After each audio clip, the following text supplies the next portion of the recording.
Perhaps we need some outside universal threat to make us recognize this common bound. I occasionally think how quickly our differences worldwide would vanish if we were facing an alien threat from outside this world.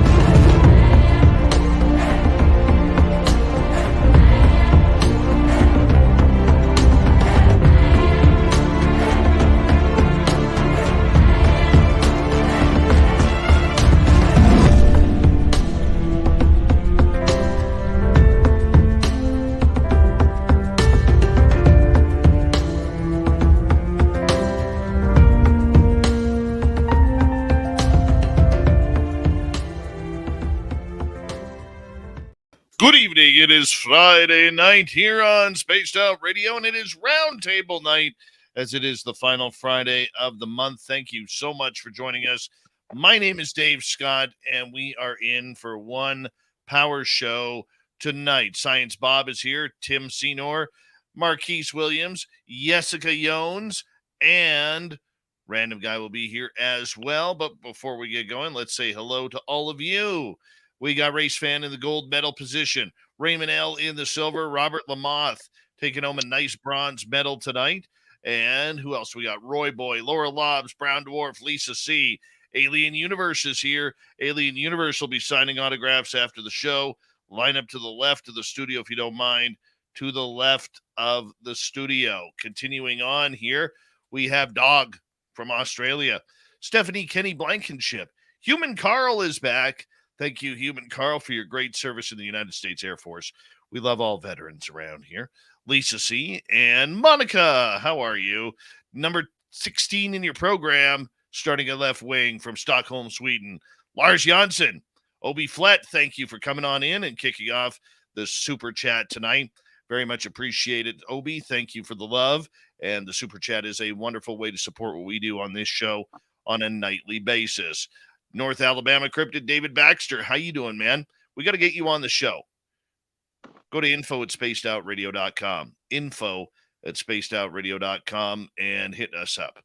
All right. Dog, thank you for the super chat. Very much appreciate it. Lee the Bee, good to see you. Justin Dahl, how you doing? Or Dale, how you doing? Deb from SAC, thanks for coming on in. As we continue on with roll call, there's Tim Mothman and Tim Mothman's goatee, two separate entities, Area 51 and Zed Hut. Nice to see you. Catherine Jones, otherwise known around here as Mama Catherine. Mwah! We love you around here. You're having a wonderful night, my dear. All right, continuing on. Gizmo, how you doing, bud? And where else are we going here? Well, let's take a little bit look here. Millennium, my man. Nice to see you. And let's go next to Richard Elmore. Good to see you, my man. And thank you, Forrest Louie, for coming on into the show. Another incredible super chat. Thank you so much, man. Appreciate the love. Dave Walters from Kamloops. Good to see you. And here we go with Love V Love, Digger Dog, and Luscious Jewels. Henry E. White Jr., welcome to SOR Chat. And Edna, Crystal J, Peppa H. Brian Drummond is back. Brian will be signing autographs after the show as well. Line up to the right of the studio if you don't mind. To the right of the studio. Deb, thank you for that wonderful super chat. Very much appreciate the love.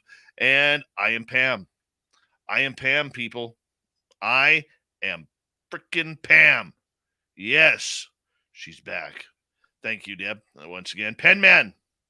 Jessica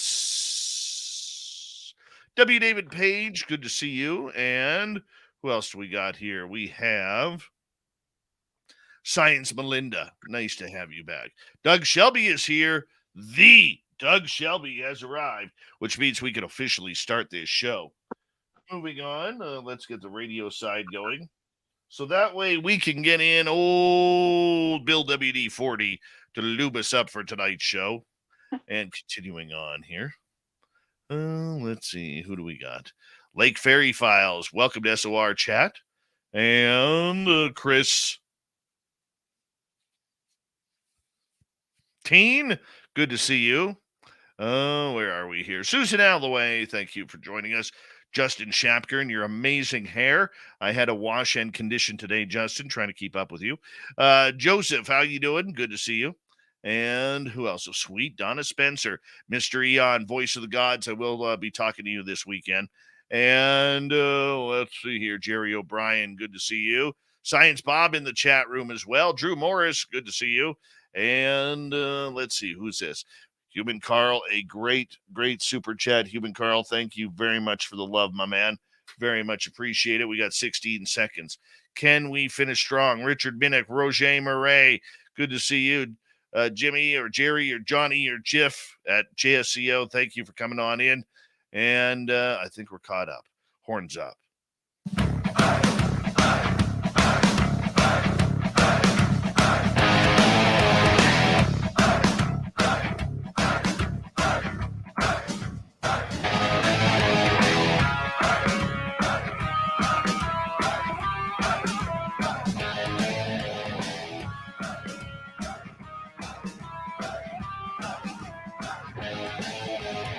From the mountains of central British Columbia to you listening around the world, this, my friends, is Spaced Out Radio.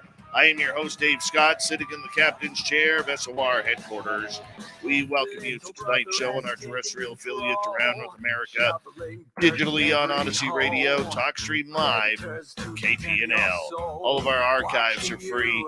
Join us at youtube.com/Spaced Out Radio. Do old baby the favor, hit that subscribe button. You can follow us on Twitter at Spaced Out Radio, Instagram at Spaced Out Radio Show, and on TikTok at Spaced Out Radio. Our website, spacedoutradio.com. We have a plethora of features for you. Rock out to Bumblefoot, read the news wire, check out our swag as well. Tonight's show is brought to you by Chive Charities. Help make the world 10% happier by visiting Chive Charities today. You can find them on our website. It is that time of the month, once again, where we bring in a panel of experts to talk about the month that was, of the month of June, and the high strangeness around it. Yes, around here we call this the SOR Roundtable, and we got an extreme panel of knowledge tonight. Well, almost, because little Timmy Senor's here, and he never really says much but antagonizes me. But nonetheless, it's going to be a great show.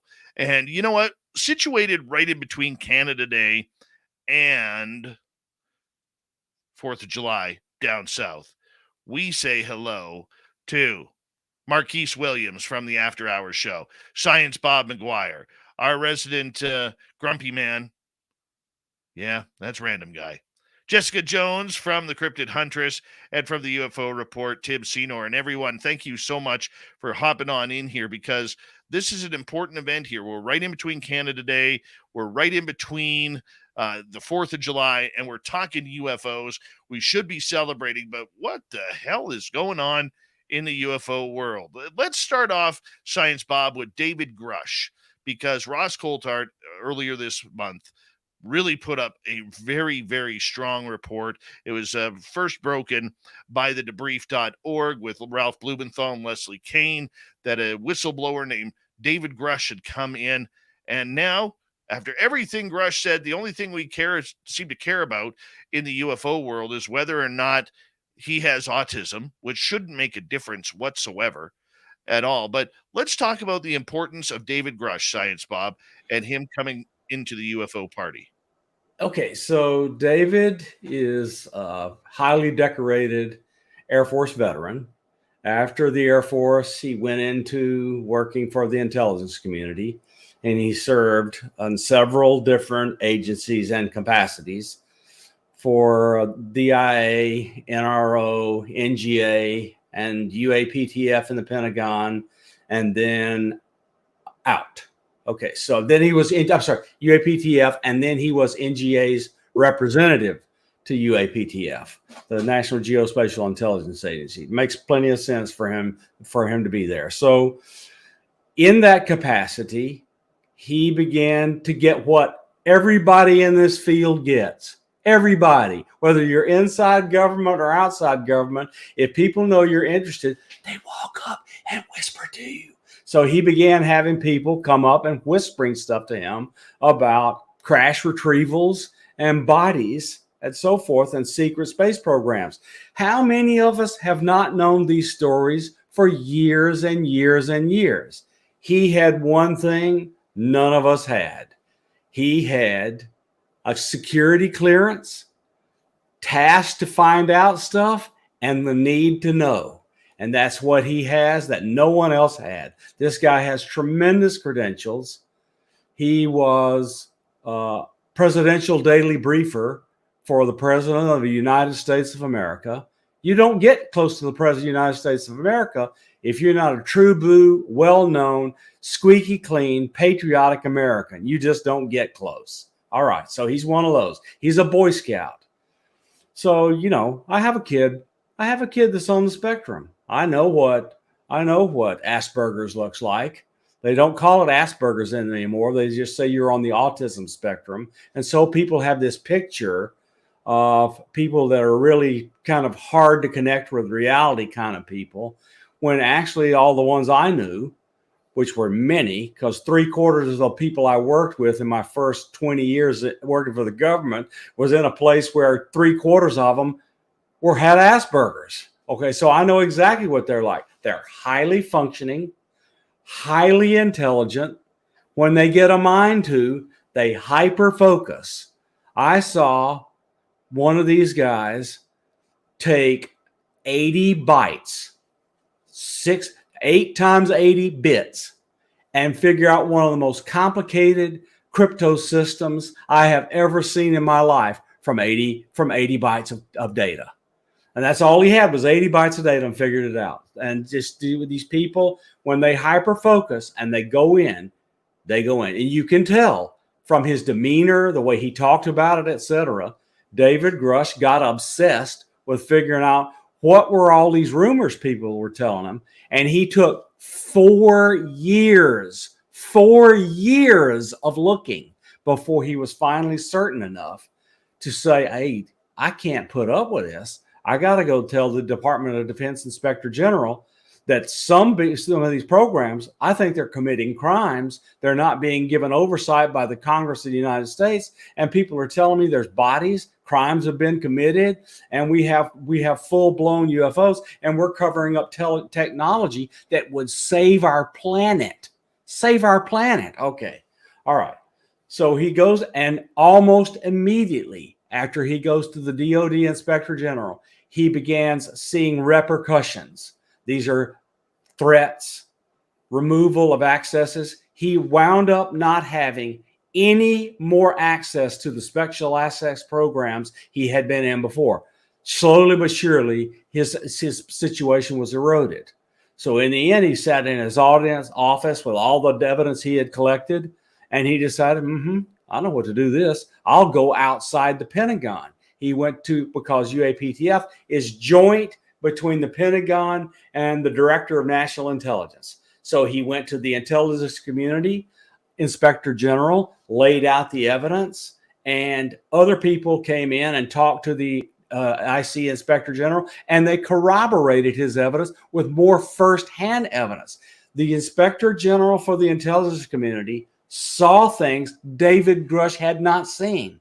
And then we find out from Marco Rubio and all the Democrats that are hiding in the Senate, except for Gillibrand, that for 2 years, these people have been coming in and telling them these stories. 2 years people have been coming in and telling these stories before they ever thought David Grush was going to go public. So what does it all mean? I think there are a couple of more major, huge people about to come out and talk to the public and then inside. I mean, really big people, well above David Grush. And it's about to blow wide open. That's my opinion. And I think everybody and their brother wants this out before the election cycle gets started for real around Thanksgiving. That's all it. All right, Random Guy, let's bring you in here, because as a veteran, you have also been one of the people who, has been invested in learning about this subject. Your thoughts on David Grush coming out, and is there more? Yeah, as far as Grush himself, he's beyond reproach. Bob is correct. The man has been vetted. I know people that have worked with him that are active in programs. So one thing that's different about me than a lot of people that want to speak on these things is I'm recent enough that I'm still plugged in, and not just sources like I know things. And so I will tell you, I will put my own reputation to tell you that David Grush is not a liar. He's not a bad person. He's not making up a story. And I only say that because people I trust with my life that I've served with in both combat zones and otherwise have gave me the word that this guy is legitimate. So when I say that, it doesn't mean necessarily, though, that all the information he's giving is accurate. There is the potential, and I say this only because I don't want us to get ahead of the cart here.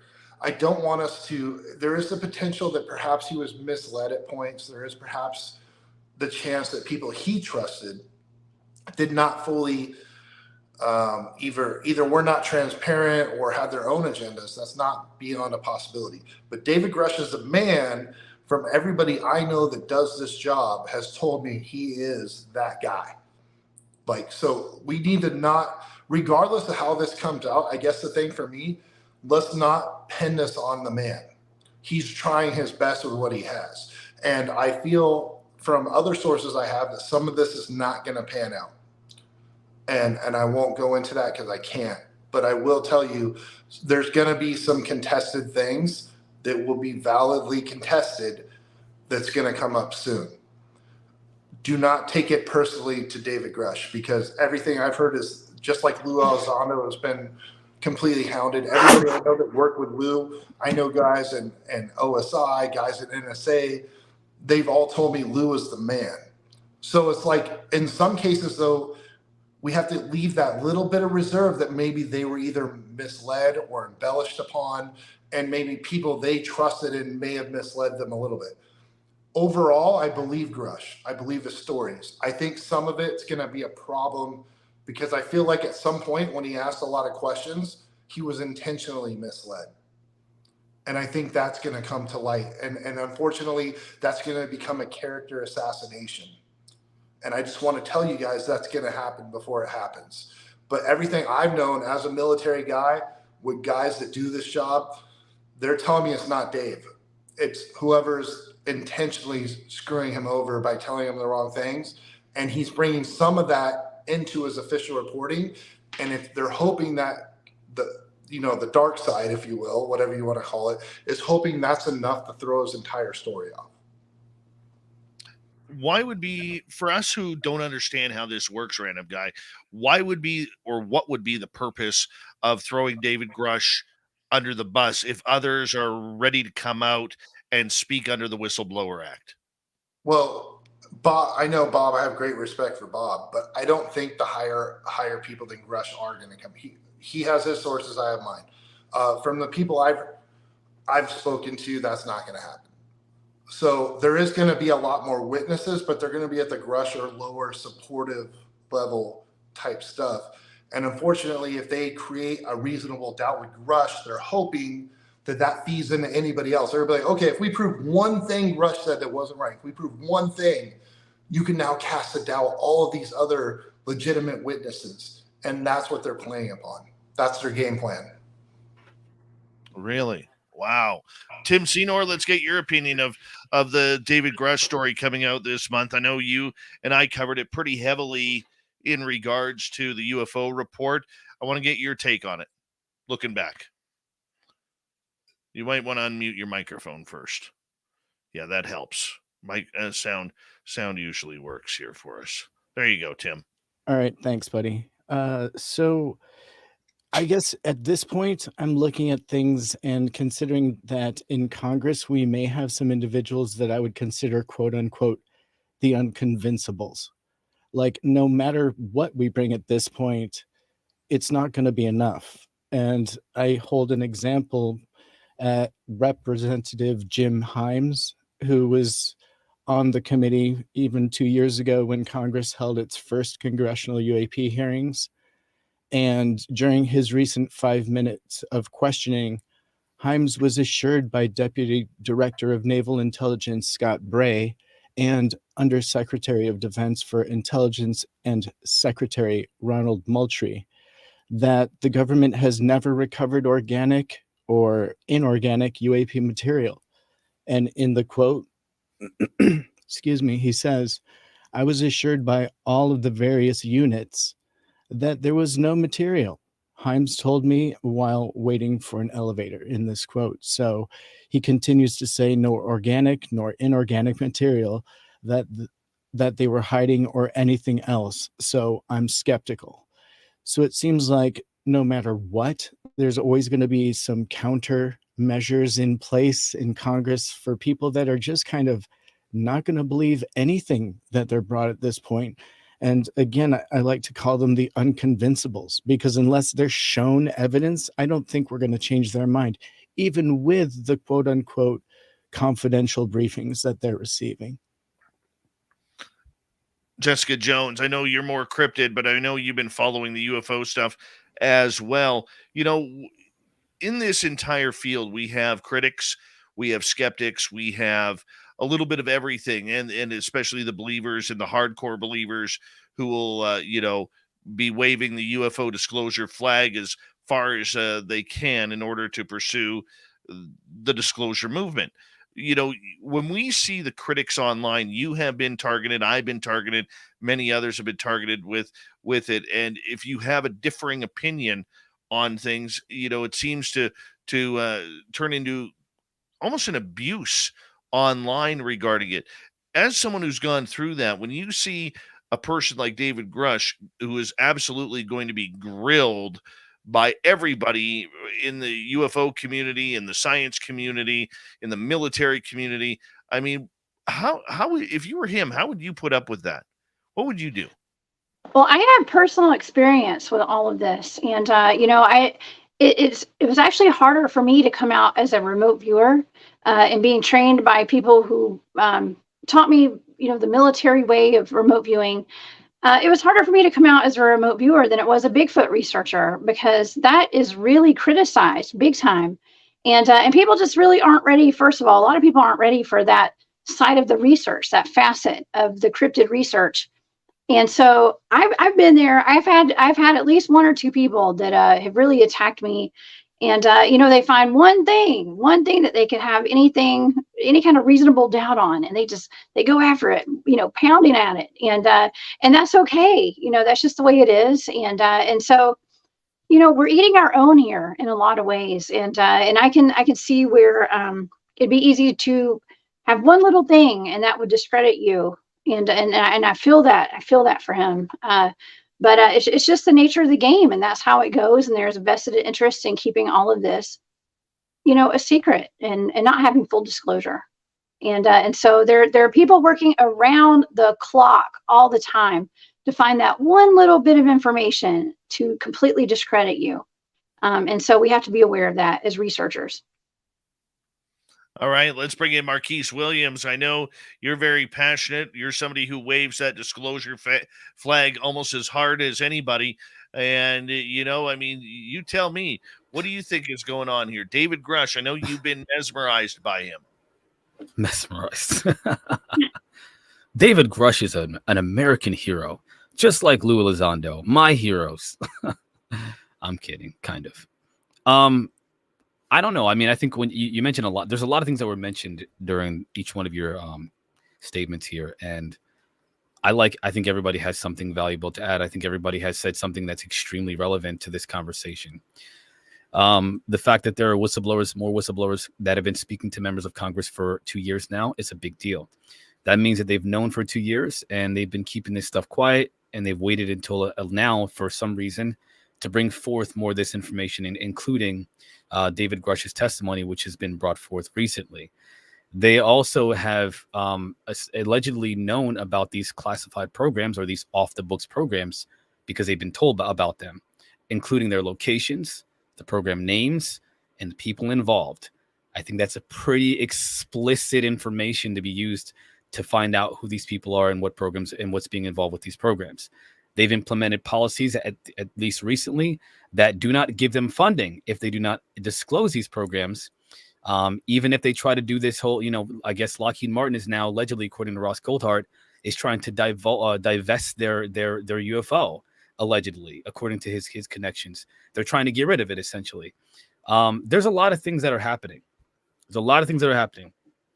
And so that I think bring credibility to this situation. It is clear and obvious to anyone looking, even if you don't believe, that somebody's hiding something. And these people are trying to get that out. It doesn't matter whether there's aliens or not. To be totally honest, I can think whatever I want to. We can think whatever we want to. The bottom line is these people are hiding something big. And we know they're hiding something big.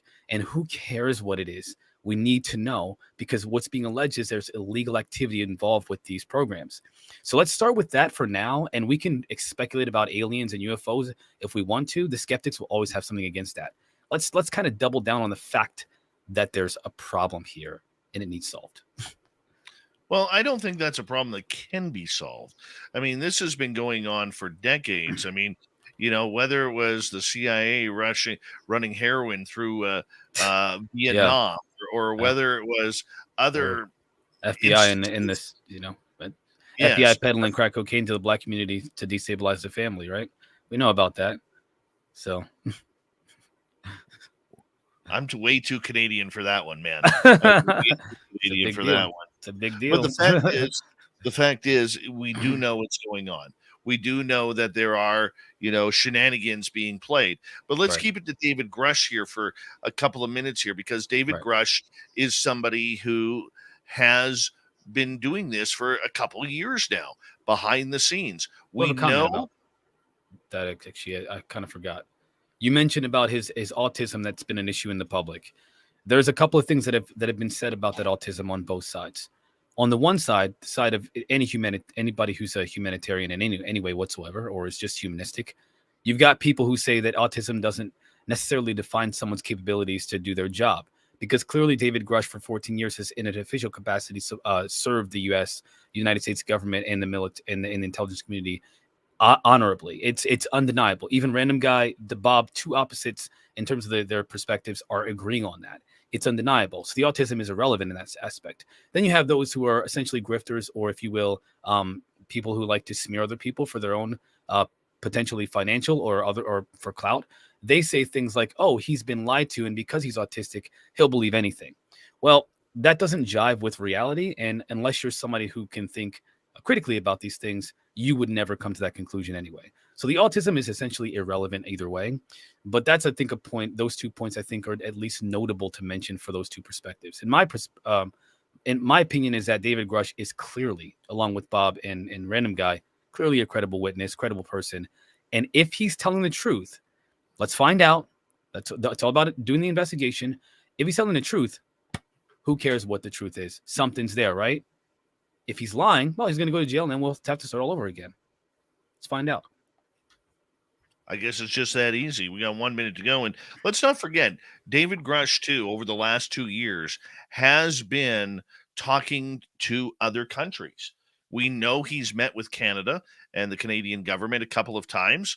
We know that he has been dealing with the Five Eyes. We know he has been an integral part. Luis Elizondo thinks incredibly highly of him. And we've also heard that there's about 8 or 10 more David Grushes out there that are getting ready to speak. So we have a lot going on with this. And I don't think the David Grush story is over. I think that, I agree with Random Guy where I think, there may be a plan to try and derail his intense and immediate popularity to the subject. We're going to have to wait and see. But we're not done with David Grush just yet, because I think the most important part of what he stated this past month has been highly overlooked. Where are the pilots? That's what we're getting into next on Spaced Out Radio with our great panel for the roundtable. Industry expert, Random Guy, Science Bob McGuire, Jessica Jones, Marquise Williams from After Hours, and from the UFO Report, our resident Timbit, Little Timmy Senor. We'll be back with the second half hour next.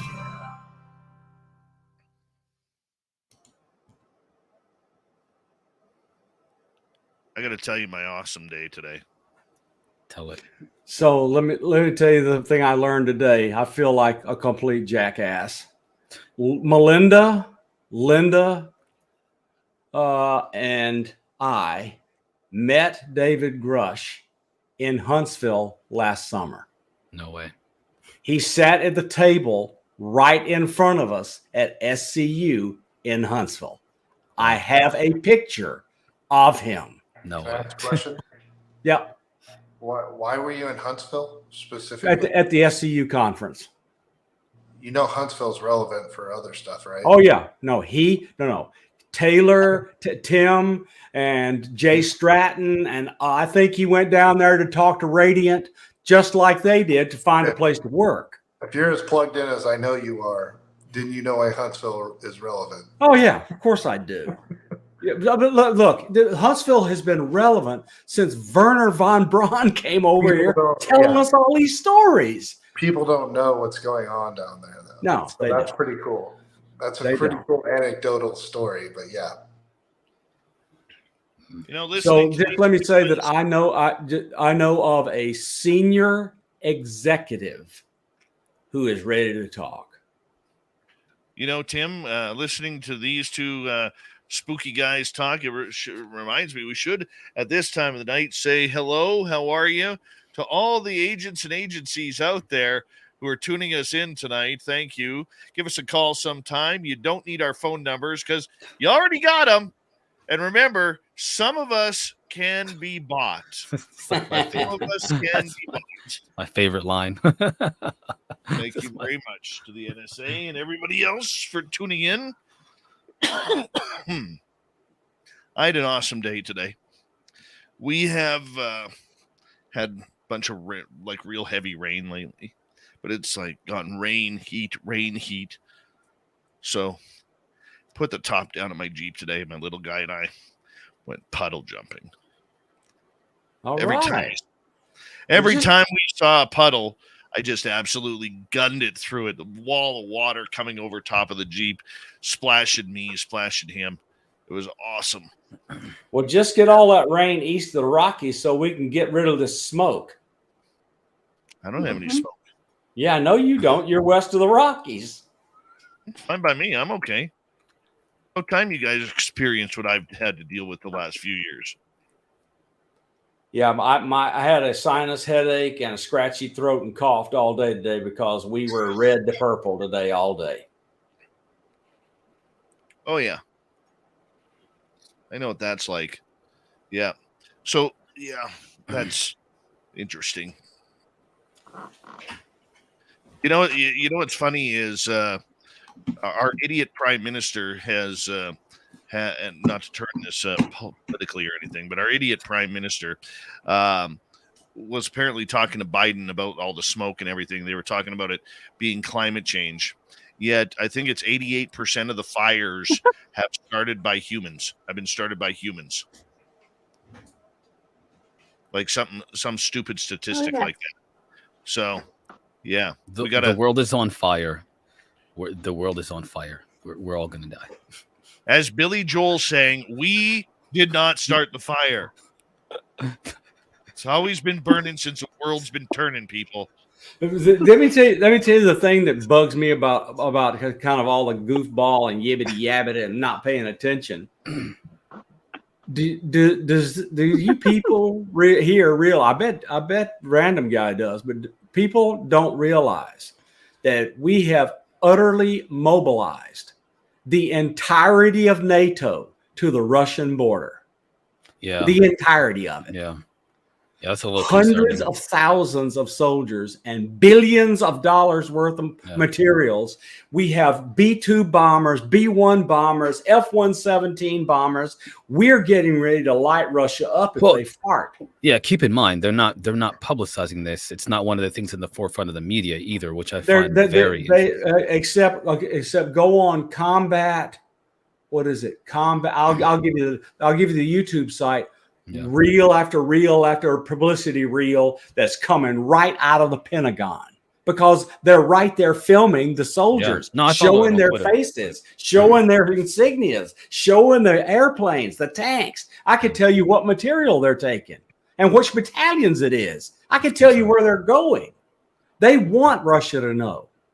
All right, line it up. We got to get going here. Thank you, Obi Flet ×2, Dog ×2, Louis, Carl, the human Carl, not the alien Carl kind, Deb, and CS for the lovely super chats. Very much appreciate the love and support. It's a great way to do that. If you're new here, don't forget to hit subscribe, ring that bell. Here we go, everyone.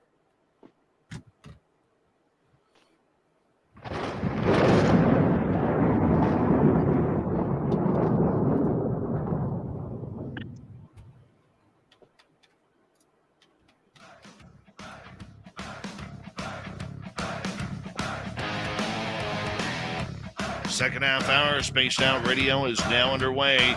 Good to have you with us. My name is Dave Scott. Very much appreciate earning your listening ears. I want to remind you that if you've missed portions of this show or others, check out our free archives by going to youtube.com/Spaced Out Radio.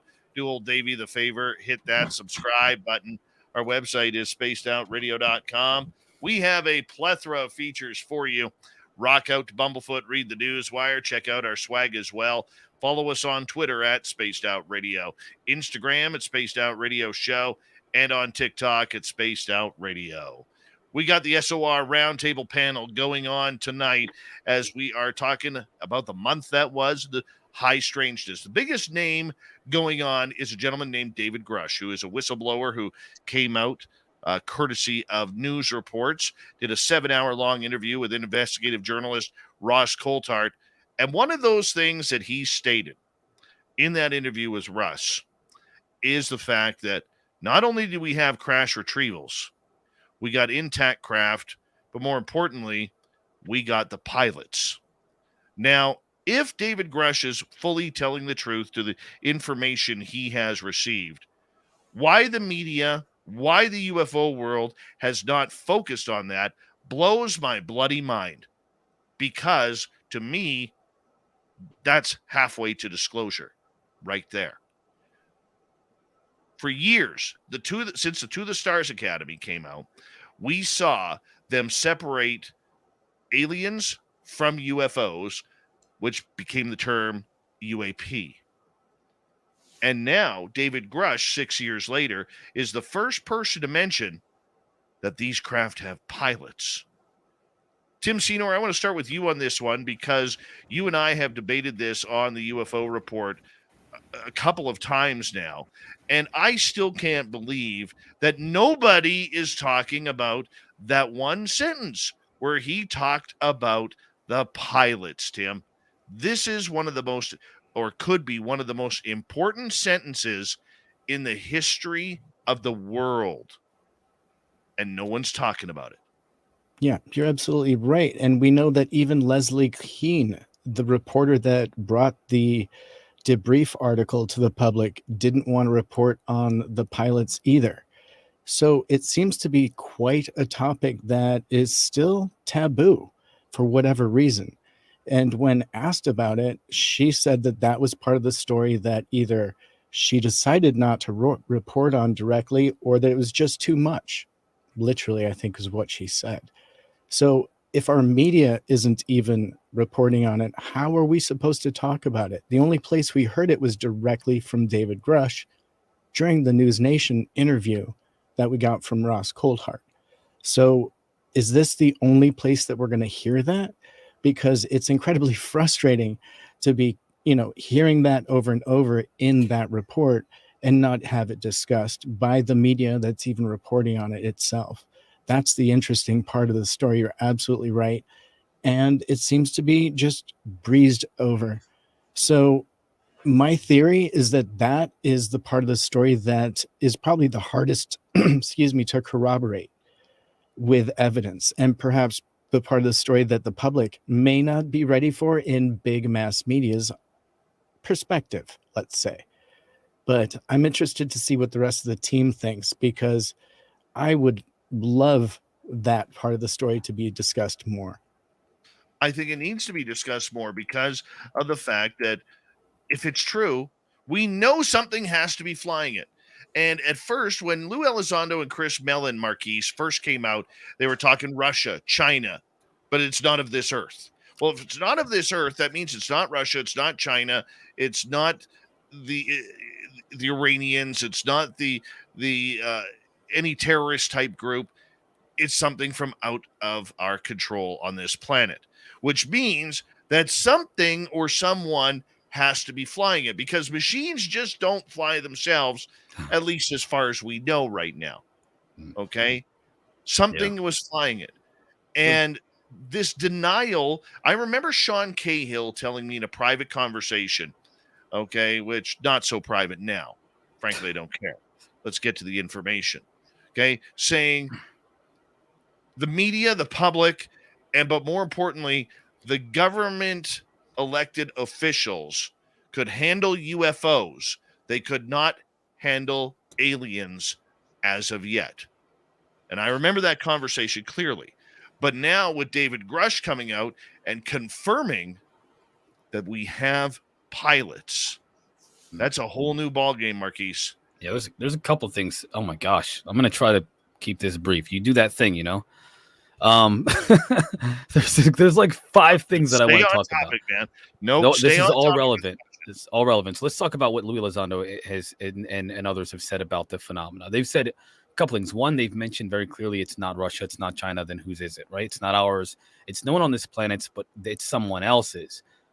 They weren't specific as to what that means until later on when they suggested that, for example, that the phenomena, and many have suggested this, including Leslie Keane, it's not only not just not human, it's not alien, as in not extraterrestrial. They're talking about something that's far more exotic than extraterrestrial. They're talking about interdimensional or some other type of form of life that's not what we can really understand. They're also talking about, you know, and again, to the other point that you were making, that the ontological shock that's involved with telling the public about what it means to not be alone in the universe is far more shocking than just there's aliens in Zeta Reticuli. It's far more shocking than that. It's more personal, which is what a lot of people in the UFO community are well aware of, because many have had experiences with these phenomena in different ways. So the personal aspect is the ontological shock that's going to be made to the general public. And then the other aspect of this that I think is probably the most difficult for people to accept is the disturbing aspect of it. That it's not all our space brothers. They're not all our friends. It's been very explicitly said by many people that including Whitley Strieber, ladies and gentlemen, that the phenomena is not our friend. He explicitly said on the Weaponized podcast the other day, they're not my friends, guys. They don't drag me out of my bed, and then assault me, and I call them a friend. However, they've helped him in different ways. And so his relationship with them is complicated. It's complex. It's not black and white. It's not simple to understand. It's personal. They've also mentioned some kind of connection to life after death.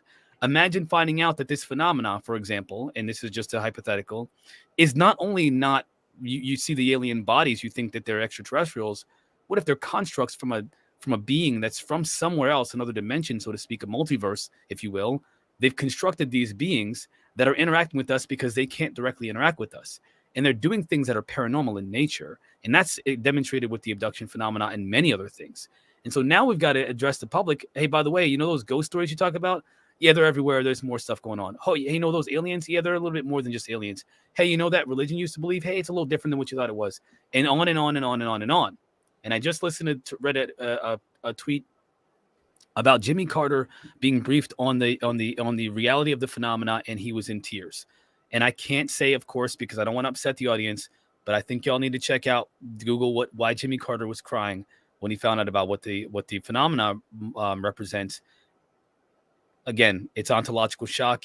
There's a lot of philosophical changes that would happen if the truth about the phenomena is told to the public, and it's just too volatile. And then there's the fifth and final thing that I'll leave with this, and you guys can take with it what you will. But there's allegedly some kind of a conflict with at least one type of these beings between us and them. And there's also a partnership between us and one type of these beings. There's a lot of things. I mean, can you imagine all of those things just being told to the public all at once?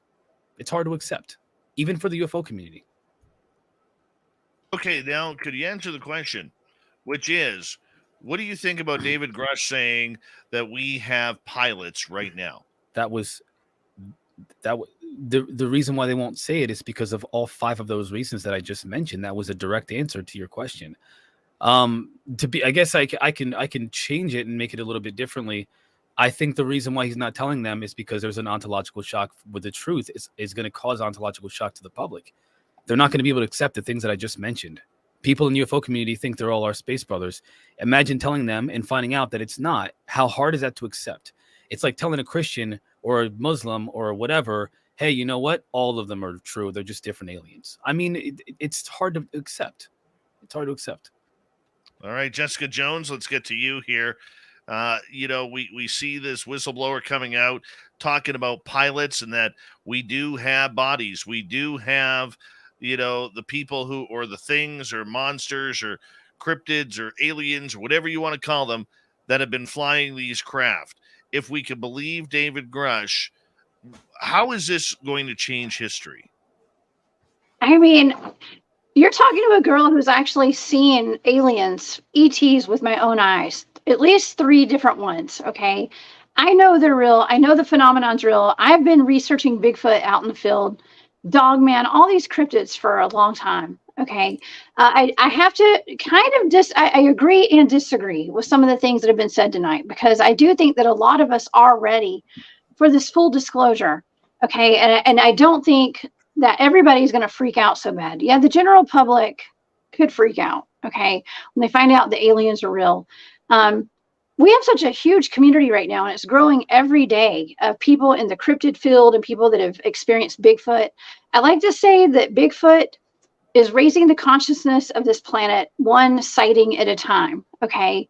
And there's just so many of us out there, and I think that the public is more ready now than it ever has been for the disclosure. That includes aliens, okay? Bigfoot, Dogman, aliens, Mothman, whatever's out there. And so I don't know. I just think it's time. I think that no matter what, I mean, we're all going to be looked like people are going to think we're crazy. The ones of us that talk about it, the ones that have seen it. But if government officials will come out and just say, yes, this stuff is real. Yes, I know, people will come out and say, yeah, I was in Kandahar and I was part of that team that got that giant. Okay. The world is changing. Like it's already out there. It's self-disclosure. Do you know what I mean? I see you, random guy. You're looking at that camera crazy. If just we have more whistleblowers when it comes down to not just aliens, but the Dogman breeding programs. Okay, the Dogman, the Sasquatch breeding programs that agencies have. You name it. Come out. Let's talk about it. Okay, come on my show, y'all. Whoever, any whistleblowers want to come out, y'all come on the Cryptid Huntress, and we'll talk about it. Thank you on for the Cryptid delivering Huntress show. Right there. Yeah. Thank you for delivering the peak woo. We were wondering when it would arrive, and it just arrived, people. We are at official peak woo levels right now. All right. I pulled in the station. Oh yeah. I love it. Marquise, would you like to answer the question about David? No, I'm teasing. Bob.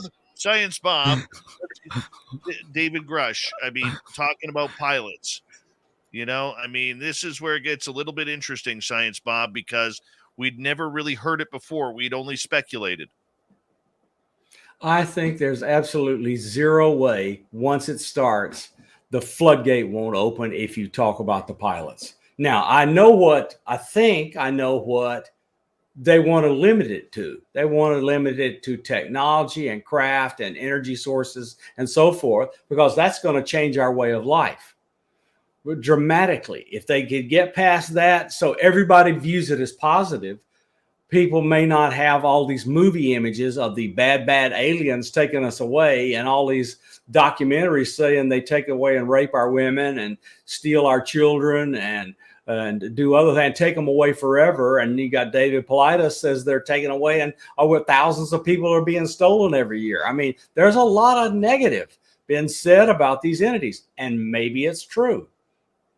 And I'm subscribing to, once it starts being talked about, there is no stopping it, because the media will finally all turn all the way over and start talking to everybody who's ever interacted with any of this, especially if they can get 100 of them in a room and said they had an alien.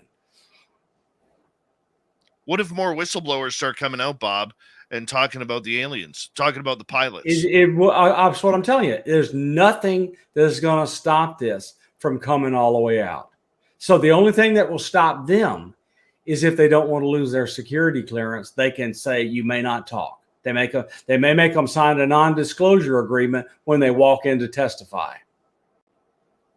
Well, let's talk to one guy who's familiar with having aliens. Random guy. Let's bring you in here because we know that you've got some aliens yourself. You know, David Grush talking about the pilots.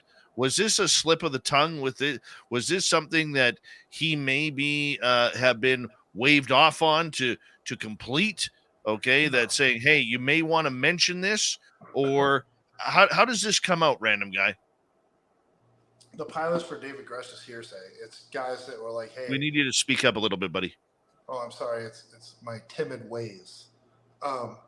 No, I believe that the whole pilot thing was people are like, hey, if you're already talking about it, here's some other stuff. Throw that out there. He doesn't have a way to validate any of that. I will say what Bob is saying is, I want to say this. I've said this like in a very slow, like kind of like Simpsons way to preempt things since I've ever come on the show.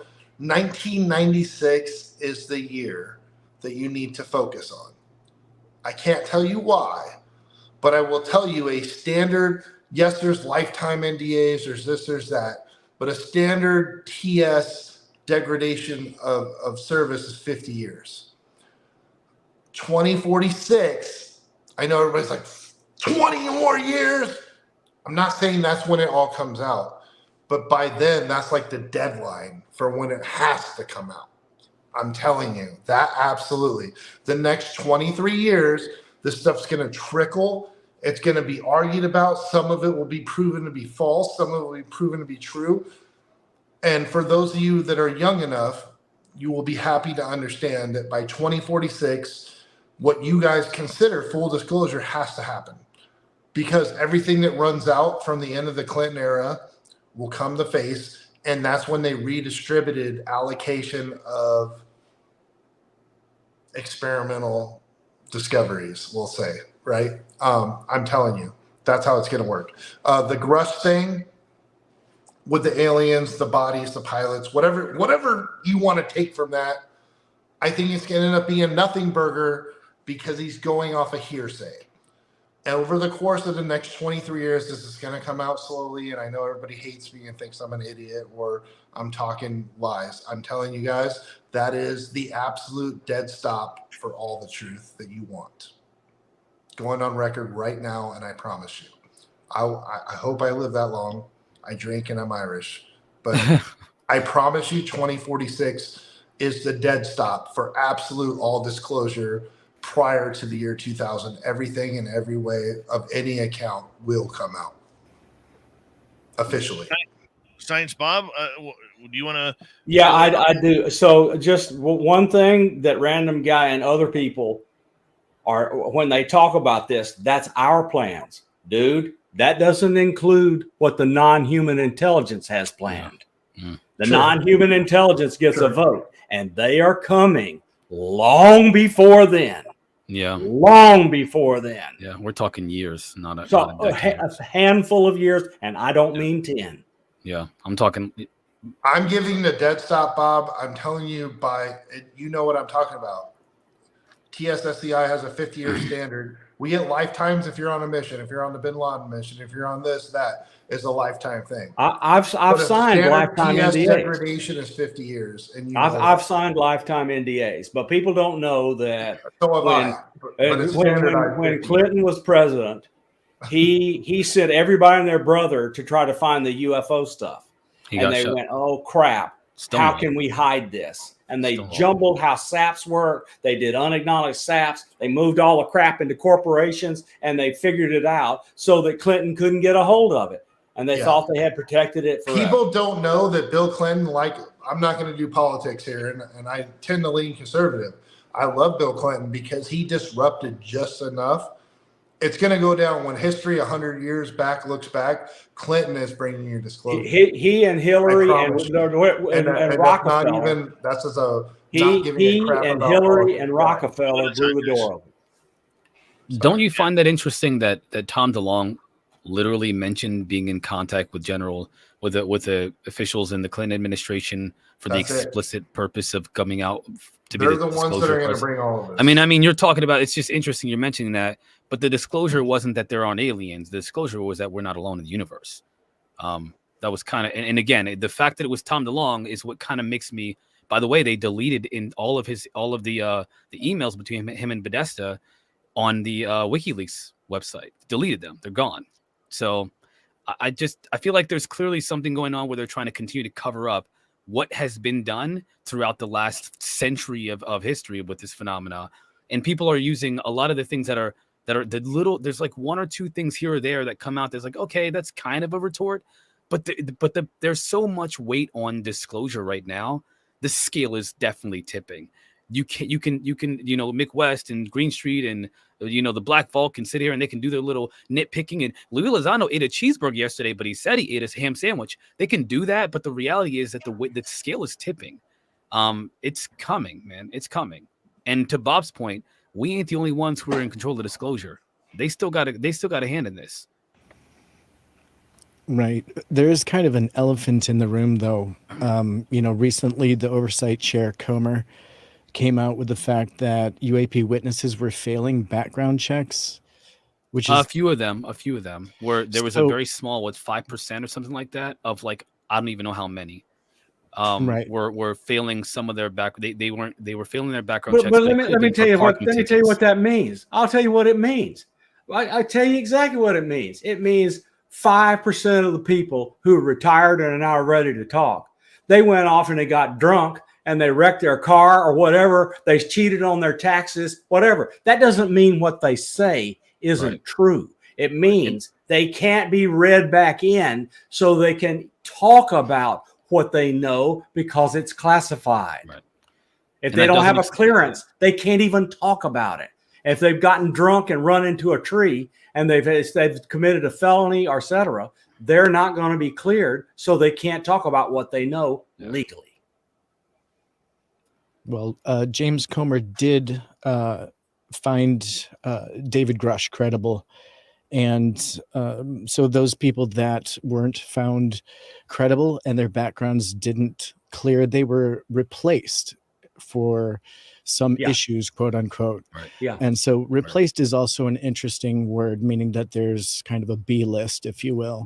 That's what Mick West suggests, but it doesn't necessarily mean like that they're that. You might want to consider that as a possibility because, I mean, obviously right. And so anyways, they had to basically reshuffle the deck is what the quote is on a few witnesses because of some of these issues. So it does tell you that, that was significant to their plan. However, I think that's better than putting them out there at political risk. I just felt that was kind of like interesting that it's being presented. Like, why are they reporting on that instead of the alien bodies, right? This could be just kind of part of the process. Why are we hearing about that publicly? Well, they told, again, I think that this is why I feel like, and Dave, I know you said I didn't answer it, but ontological shock. You want to go there, religion. Imagine if they created us. What if they made us? Then what? Who told us that Daddy God did it? Who told us that Muslim God did it? Who told us that? What then? We're talking disruption on many levels that would affect the economy.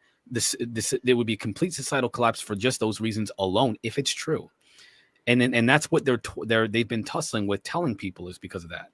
So, among other things. All right, guys, I'm going to have to get you to hold on right there because we are going to go to break here at the top of the hour. We have a great panel going on for the remainder of the night. 1 hour down, 2 hours to go. And when we return from the break, we're going to talk about what it's like to be a whistleblower. Would you be one? Yes, it's a hypothetical question. But we're going to get back with Science Bob, Tim Senor, Marquise Williams, Jessica Jones, and Random Guy, wherever he is. right now, somewhere in space. Maybe you got some aliens. We'll be right back with hour number 2 next on Spaced Out Radio.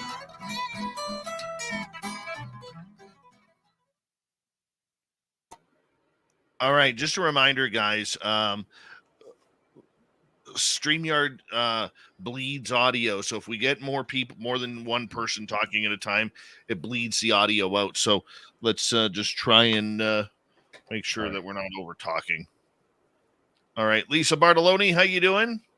And who else hopped in here?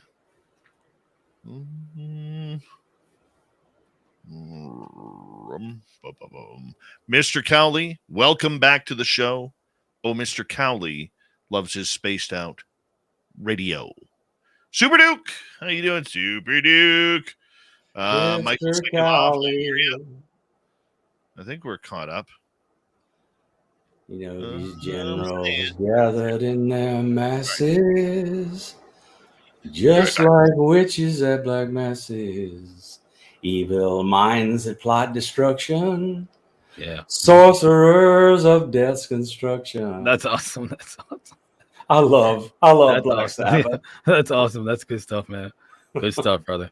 Yeah, it's been an interesting week for me with my research, man. I've been coming across. I started a debate panel on Twitch now. So me and another guy who we have polar opposites in ideology, we started a debate panel with other Twitch streamers, and it's doing really well. And we only done it one time, but it was the biggest show that I've done so far since I started. So we're gonna try to do that more often. But we've been talking a lot about like what's being talked about now versus what's been said throughout history, and what's consistent between the two of them. And honestly, I'm getting a pretty clear picture myself. The problem is that we're all, what's up, everybody in the chat? I see y'all saying that. The problem is that I don't know. It's not possible for any one of us to know for 100%, because even if we're getting information from the non-human intelligences, it could be lying to us or misleading us. It's been known to do that. Whitley Strieber has made it clear that the phenomena tends to be tricksters in an ominous or sinister way. Not necessarily like a fun, like someone once told me that, like, yeah, they make like rabbit's tail small or bear's tail small, the trickster in Native American culture. That's kind of the trickster element. But like, what about the other sinister stuff that happens in people's lives that is associated with the phenomena? And you mentioned earlier that you said it could be that those ominous things are happening. I mean, Whitley Strieber is one of the. I mean, I don't like to reference because I feel bad. He mentioned people making fun of his assault. It's not a joke, but he mentions that assault and having direct communication with these beings, and he says that clearly that was done by them, and they are, again, they have this very nasty sense of humor, and can be very misleading with their intentions and what they tell you about different things and what they do to you. I don't know. I'm not thinking Independence Day invasion. I don't know why people think that they would have done that to somebody. Why would they come and destroy us all? For what purpose? We're nothing to them in terms of combat. We would have no chance. It makes no sense to we don't go around wiping ants out just because. Unless they're on our property. Unless they're stinging us. Yeah, unless they're stinging us, right? They haven't. I mean, there doesn't seem to be that kind of initiative. But there's so much just stuff going on in the field. I'm always confused about what to think. There are some constants, but I don't know. I'm still trying to figure it out.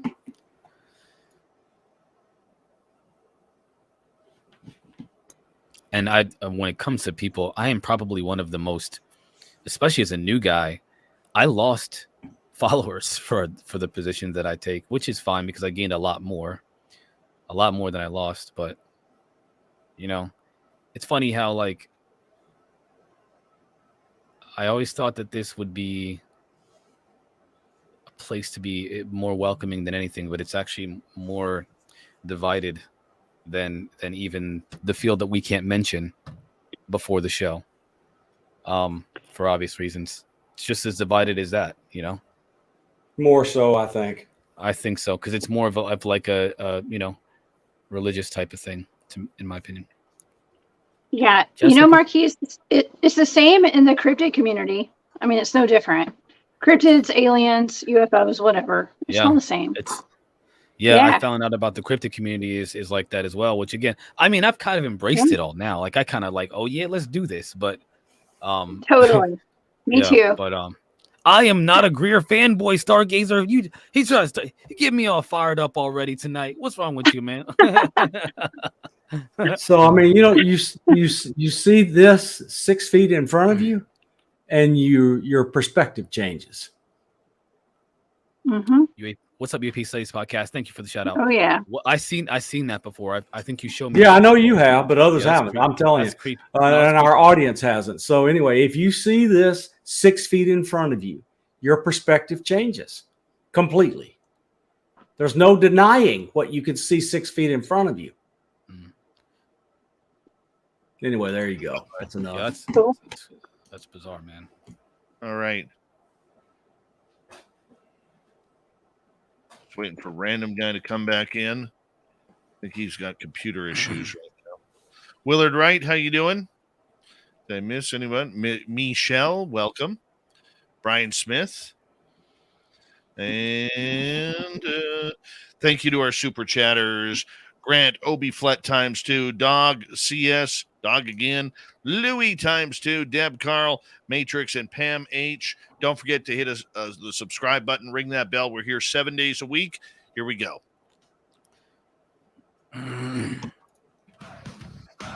You're listening to Spaced Out Radio with Dave Scott. Follow Dave on Twitter at Spaced Out Radio and on Facebook, Spaced Out Radio Show. Here comes hour number 2 of Spaced Out Radio tonight. Thank you so much for joining us. My name is Dave Scott. Always appreciate earning your listening ears wherever you are on this beautiful planet we call Earth.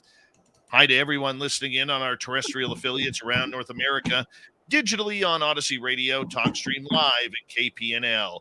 All of our archives are free. Join us at youtube.com/Spaced Out Radio. Do old Davey the favor, hit that subscribe button. The Desert Clam has set the password for tonight in the SOR Space Travelers Club. Padrone. Padrone is your password. Use it wisely, Space Travelers, as the Clam sets the password each and every night right here on Spaced Out Radio. Our website is spacedoutradio.com. We have a plethora of features for you. Rock out to Bumblefoot, read the Newswire, check out our swag as well. Follow us on Twitter at Spaced Out Radio, Instagram at Spaced Out Radio Show, and on TikTok at Spaced Out Radio. We got the SOR Roundtable panel happening tonight. Jessica Jones from the Cryptid Huntress is here. Marquise Williams from After Hours on our YouTube channel.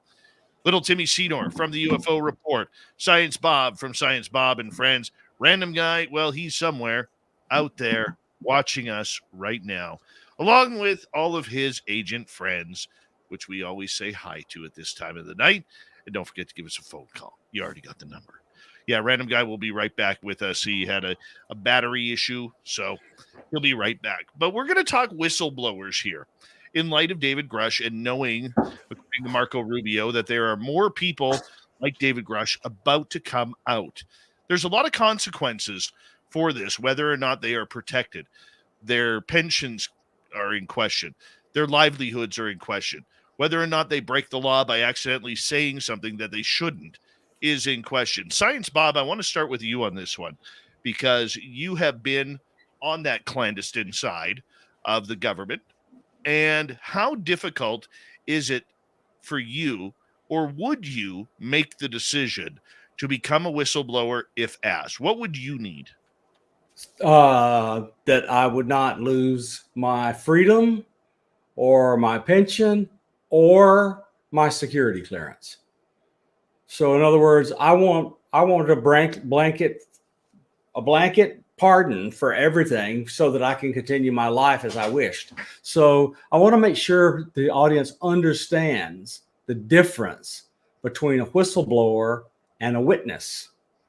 So David Grush came out, reported crimes and illegal things, and he went to the Inspector General and had a finding that his things were urgent and credible. That's both that he was being persecuted and had attacks on him. That's number one. And number two, that his story was credible and urgently needed looking into. Okay, so that's a whistleblower, and he is protected by the whistleblower law, and the inspector general sent him to the relevant committee, which is the Senate Select Committee on Intelligence.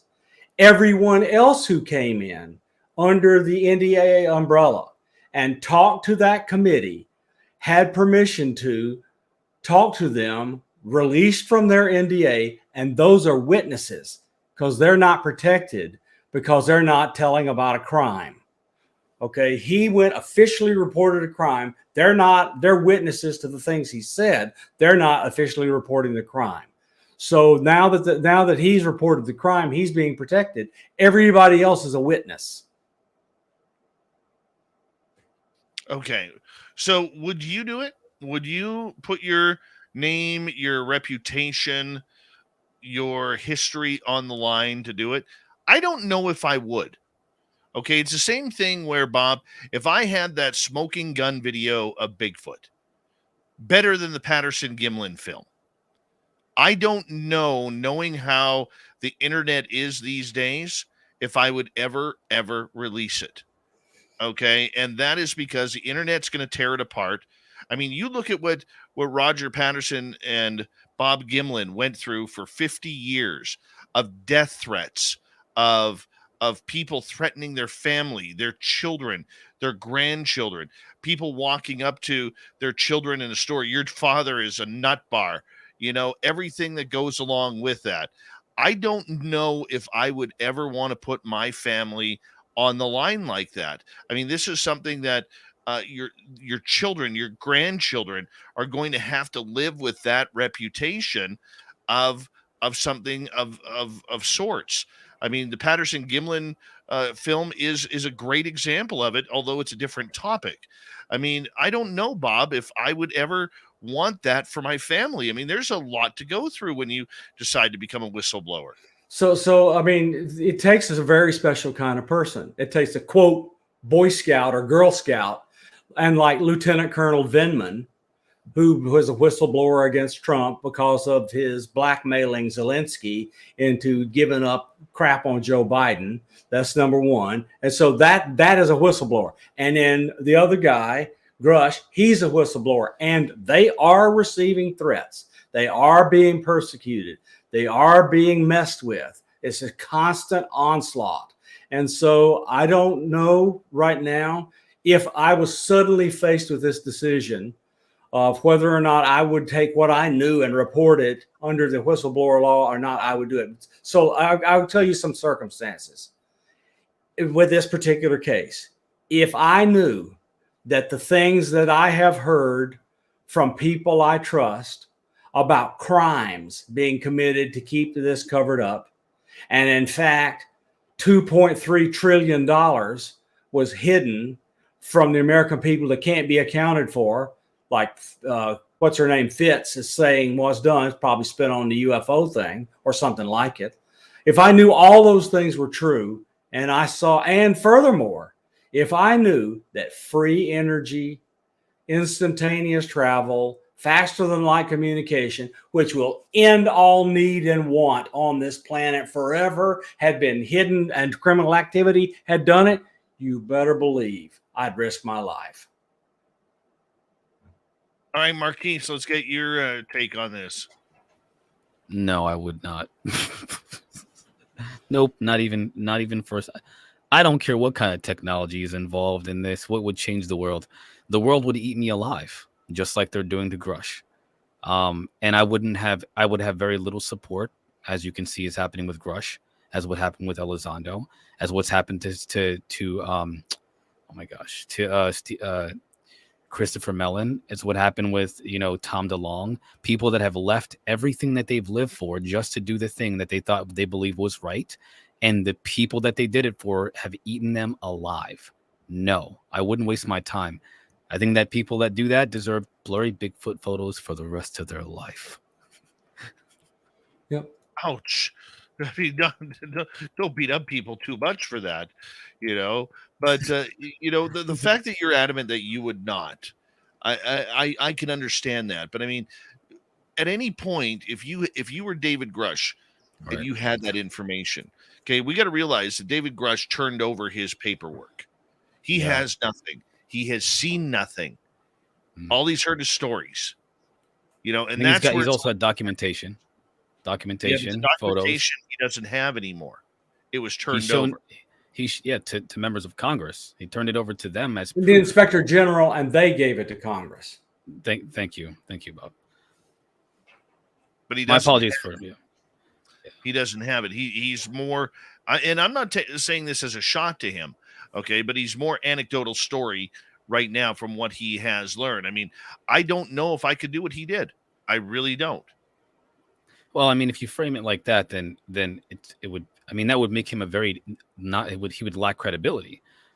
If the way that you frame it, like he has no evidence, he's just listening to people tell him stories, it would be ridiculous to come forward because you don't have anything credible to back you up. But that's not the story that I've read myself. The story that the framing that I've been and kind of collected was that he had evidence, documentation, photos, videos, and he turned that stuff over as evidence to justify or to bring credibility to his claims. And so he that's named what corroborating witnesses. Named witnesses as well as program names and locations. And there's a pretty good credibility to the claims that he's making. He's not just saying like somebody told me one time, like at a bar, to a best friend. He's putting his freedom, his family's freedom, as well as his safety, because Marco Rubio said that some of the people that have come forward over the last 2 years are afraid for their own safety. No, I would not come forward. Look at what's happening to him now. And that's exactly the kind of thing that he said other whistleblowers, Ross Coulthard said other whistleblowers are waiting to see how he's being treated. Why would you come forward when you see how he's being treated? I would say that anybody who sees what's happening would not be in the right mind to come forward after watching what happened to Grush. No way. All right, Jessica Jones, let's get your thoughts on this. Okay, well, you're talking to the woman who pushes the boundaries, okay? I push the boundaries. I see how far I can go with stuff. I have had a proverbial knock at my door, personally, when it comes to this. But see, I'm just a regular citizen. I don't have clearances. I've never served in the military.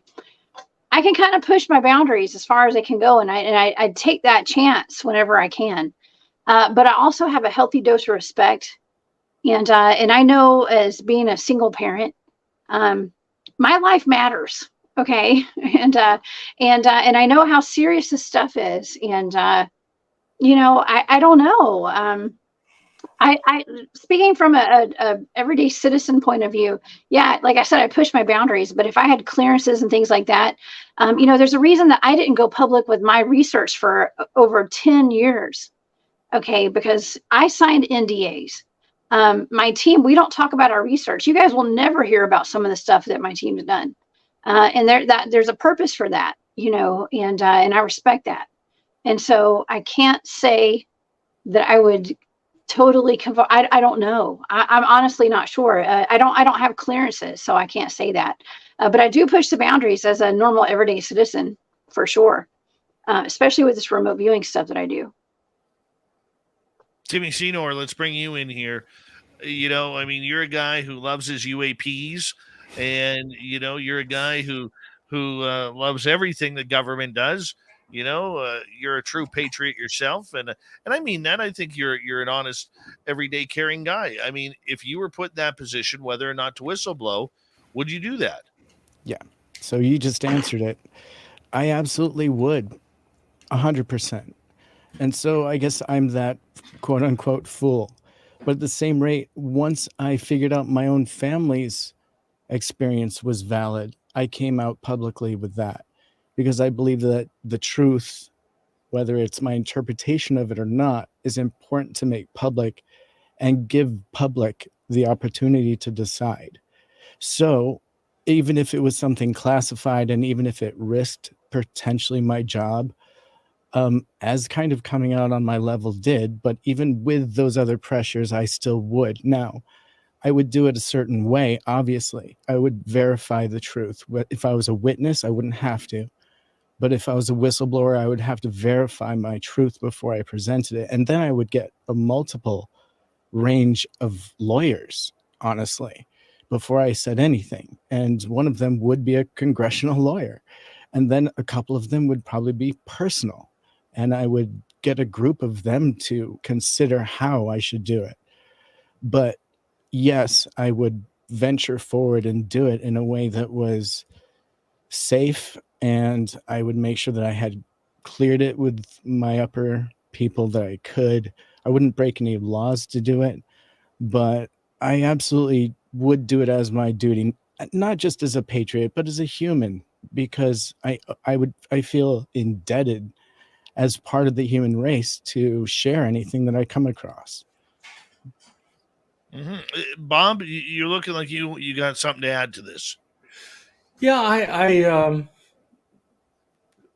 I did operations, and so there's elements of risk in that. You do every time you decide to do one of these things, you take risk. To me, this would be an operation, and I would look at the situation, and based on that, based on if I understood the overall strategy, and I thought the right tactic to implement the strategy was to go be a whistleblower in order to get all these bad things undone and to change the world for the better, I would do it because I have a track record that says that I'm that kind of person. And so I'm not, and I got to tell you, I'm not telling you I'm some superstar. I'm just telling you I'm just an everyday guy who grew up in a patriotic, country-loving family, and I want my country to behave like it ought to, and for the people in it to be well off. And if that brings the whole world in with them, great. And I think what's being covered up would change the world and eliminate need and want.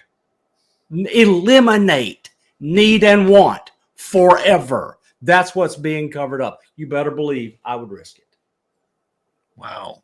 Well, I just don't know if I would. I mean, it's a strange topic to think about. It really is, because your life changes. You know, the media is going to find every scrap on you. Like Random Guy said in hour number 1, the media is going to find every scrap on you. And you could be 99 times right out of 100, but they're going to focus on that one time. That's what the internet is going to focus on, that one time that you were wrong.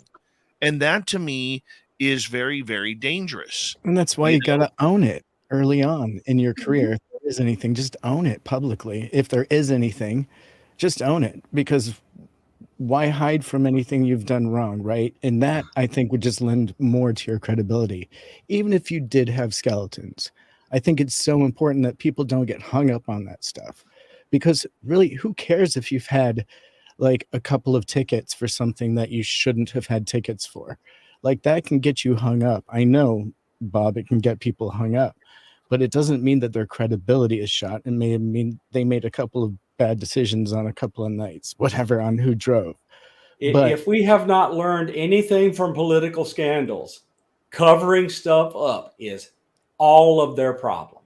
Every time they do something wrong, covered up. If the most recent guy had just said, "Oh yeah, I made a boo-boo here," they're back, he would not be in trouble. But they try to cover stuff up and hide and stuff. I myself have probably 24 security infractions. Do you know how they found out about it? How do you think they found out about it? you told them. I told them that I violated security. I told on myself because that is your duty.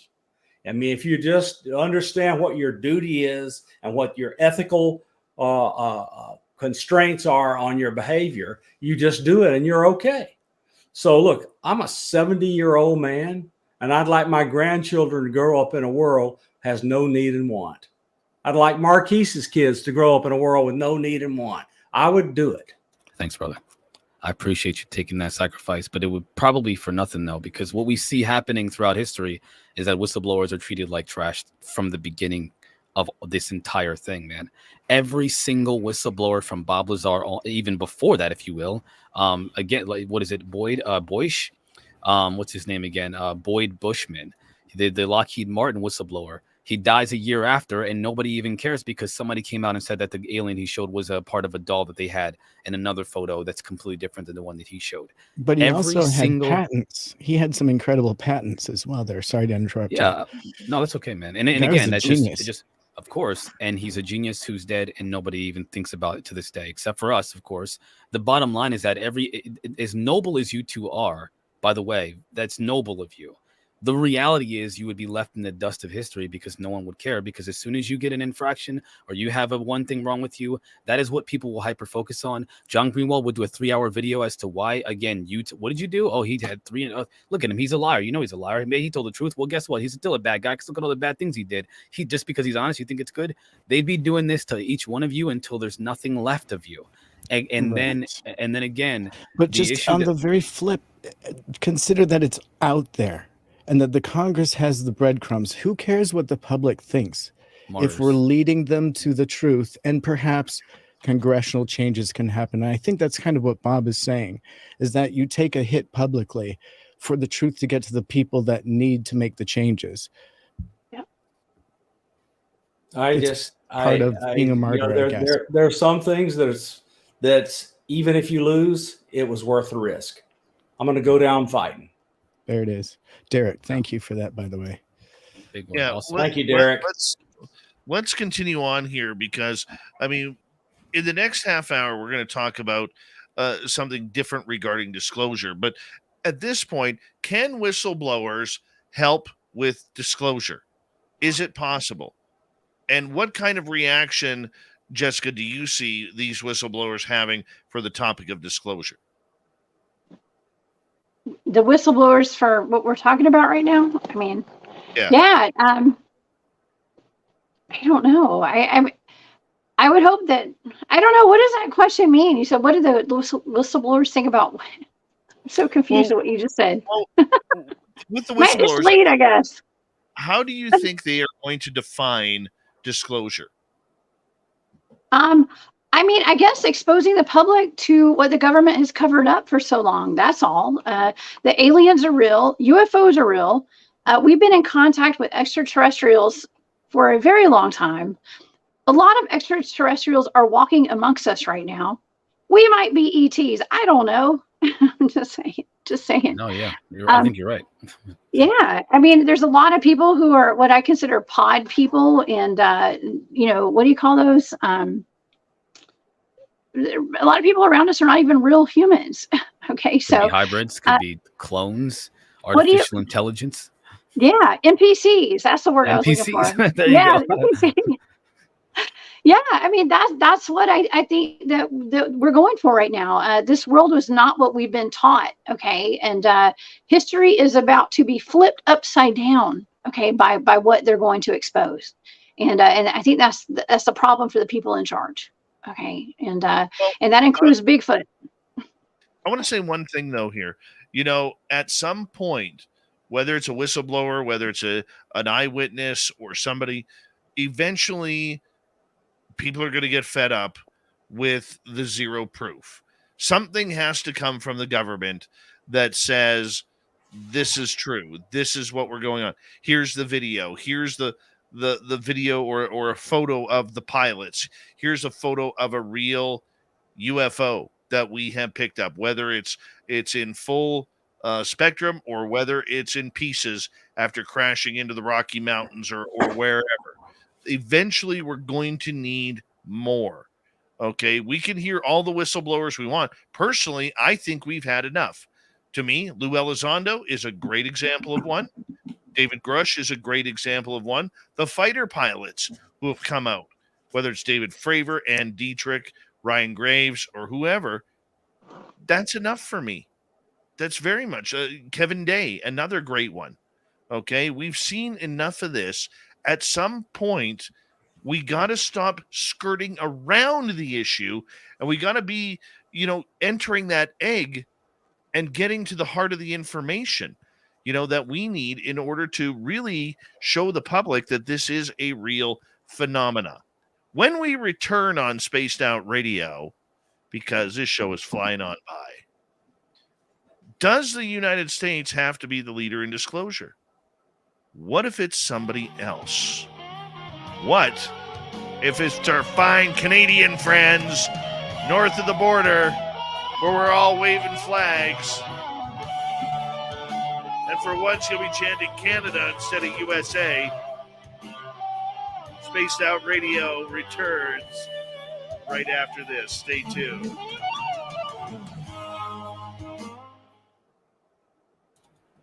Brian, I see you in the chat. I'm not jaded. I'm not jaded. Not yet. I want to give a personal shout out to both Derek and Obi Flett for those amazing. Amazing. We super thanks. Yeah. Thank you. That's fat super chats, man. Thank you. That's Dave, I have to get up at 6 a.m., so I'm gonna have to bow out. Give me half hour, Bob. I want your opinion on Canada. All right. All right. I got half hour and I gotta go. Yeah, that works for me. That works for me. Yeah, that works. Who else do we got here? I think since Wilbur Smith was alive, Canada's been in the lead of a lot of things. Oh, yeah. And I don't think a lot of ufologists today understand that in the 1950s, the U.S. had no UFO program. Right. Canada was the one leading the way. Yep. Canada was the one collecting all the information. Yep. You know, and it wasn't until here's a little history lesson for everybody. It wasn't until Prime Minister John Diefenbaker, whose Minister of Defense was Paul Hellyer, where they absolutely screwed the Canadian aviation industry with being convinced by the United States military and the government that the U.S. would take care of most of NORAD and NATO for Canada, and one of the preconditions was canceling the Avro Aero program. And the Avro Aero was a Delta Wing jet that was literally going to turn the world head over heels for Canadian aviation.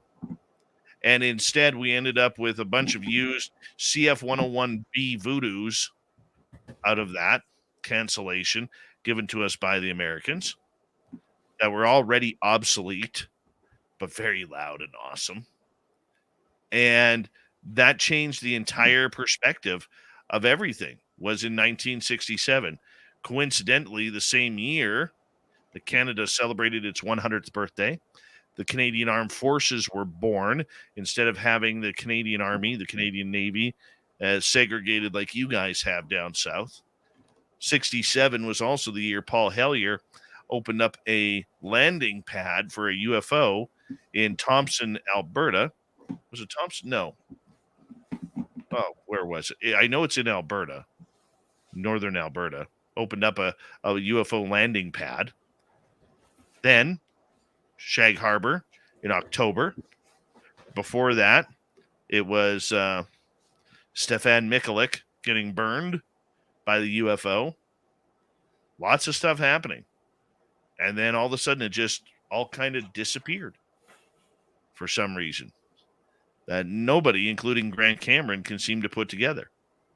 Data, how are you? What year did it disappear? Around 67.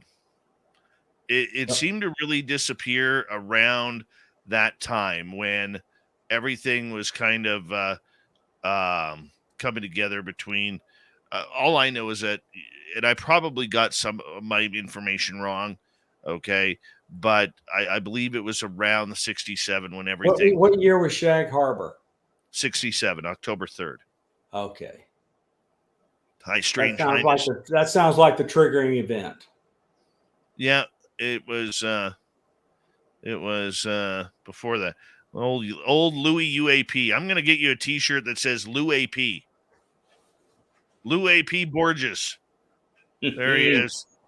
Lou AP Borges. Louis, and they've had some great. Yeah.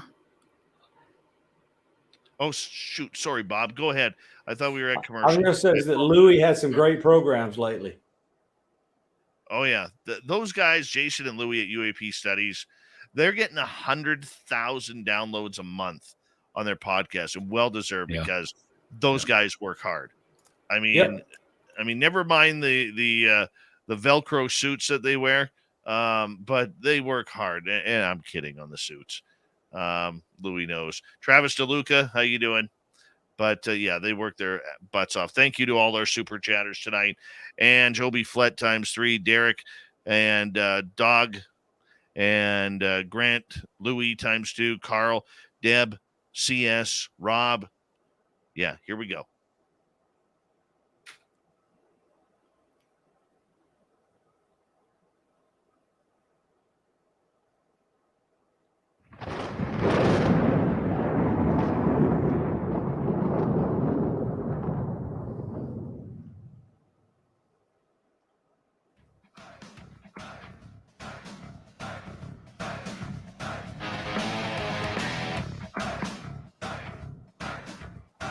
We passed the halfway point of Spaced Out Radio tonight. My name is Dave Scott. Very much appreciate earning your listening ears wherever you are on this gorgeous planet we call Earth. Hello to everyone. And don't forget, you can check out our archives for free at youtube.com/Spaced Out Radio. Do old Davey the favor, hit that subscribe button. Our website is spacedoutradio.com. We have a plethora of features for you. Rock out to Bumblefoot. Read the Newswire. Check out our swag as well. Follow us on Twitter at Spaced Out Radio, Instagram at Spaced Out Radio Show, and on TikTok at Spaced Out Radio. Here we go. We continue with the roundtable tonight as we have Marquise Williams from After Hours, Jessica Jones from the Cryptid Report, and the Cryptid Huntress, I should say. We got little Timmy Senor, and then until the top of the hour, we have Science Bob. And Science Bob, I'm going to start with you on this one. I know I've started with you pretty much every half an hour here, but we're going to get going with you on this one. Canada making big news in the UFO world once again. It was a letter that was sent out on March 22nd of this year, but for some reason it wasn't found until recently. And that's when Jeremy Corbell and George Knapp hopped on this letter by Member of Parliament Larry Maguire from Brandon Sewers of Manitoba, and where he is literally shooting darts over the head of Canada's Minister of Defense, Anita Anand, basically saying, hey, when are you going to start talking about this? When are you going to start making this public? When are you going to start putting all of this UFO stuff together? Now, there were a couple of highlights. I don't think they were bombshells the way Corbell and Knapp made it out to be, or the great work of Chris Sharp from Liberation Times made it out to be. It wasn't bombshells, but I will say this: it was very strongly worded that it's time for Canada to give an update publicly of what they're doing with UFOs. What's your thoughts on that? So I'm going to tell you, to the people in Britain and Australia and New Zealand and Canada, those were bombshells about the Five Eyes working group on materials. The people, because their governments have flatly denied to them they're doing anything with it, and they don't even have any leaks to speak of about it. Like Britain has one of the strongest official secrets act in the world, and it doesn't have a constitution. I mean, what can I say? It's constitutional monarchy, but a representative monarchy where you have a parliament, but they don't have a constitution or a Bill of Rights. So it's pretty strong, and they've just flat denied the existence of any program. And that letter told everybody in Britain and everybody in Canada and everybody in Australia that their governments had lied to them if that letter is true.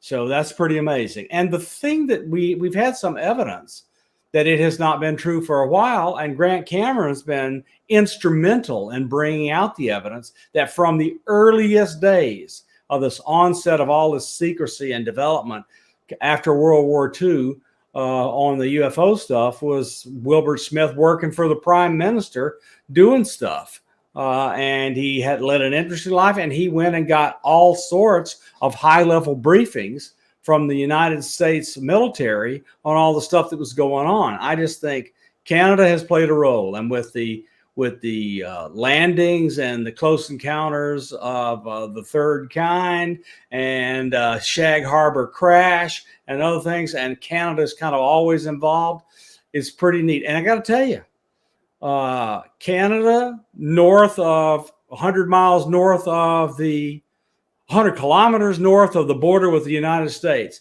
is a really good place for a bunch of UFOs and other programs to hide, because it's pretty friggin' empty. Very true. Very true. Just so everybody knows, about 95% of the Canadian population or 90% of the Canadian population lives within 100 kilometers of the Canada-U.S. border. And the tiny, sparsely populated area north of 100 kilometers is huge. Canada's a big country. Oh, very true. Very true. Lots of 100. Go ahead, Tim. Well, didn't the Australian Air Force come out with a rapid response to this and come out with a statement that they had never been present at that Five Eyes conference?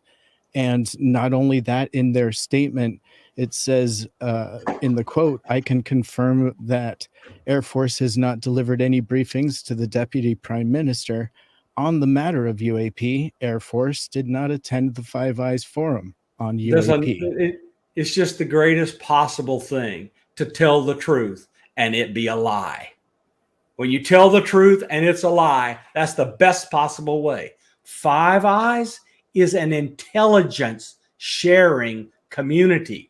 It's not a defense alliance.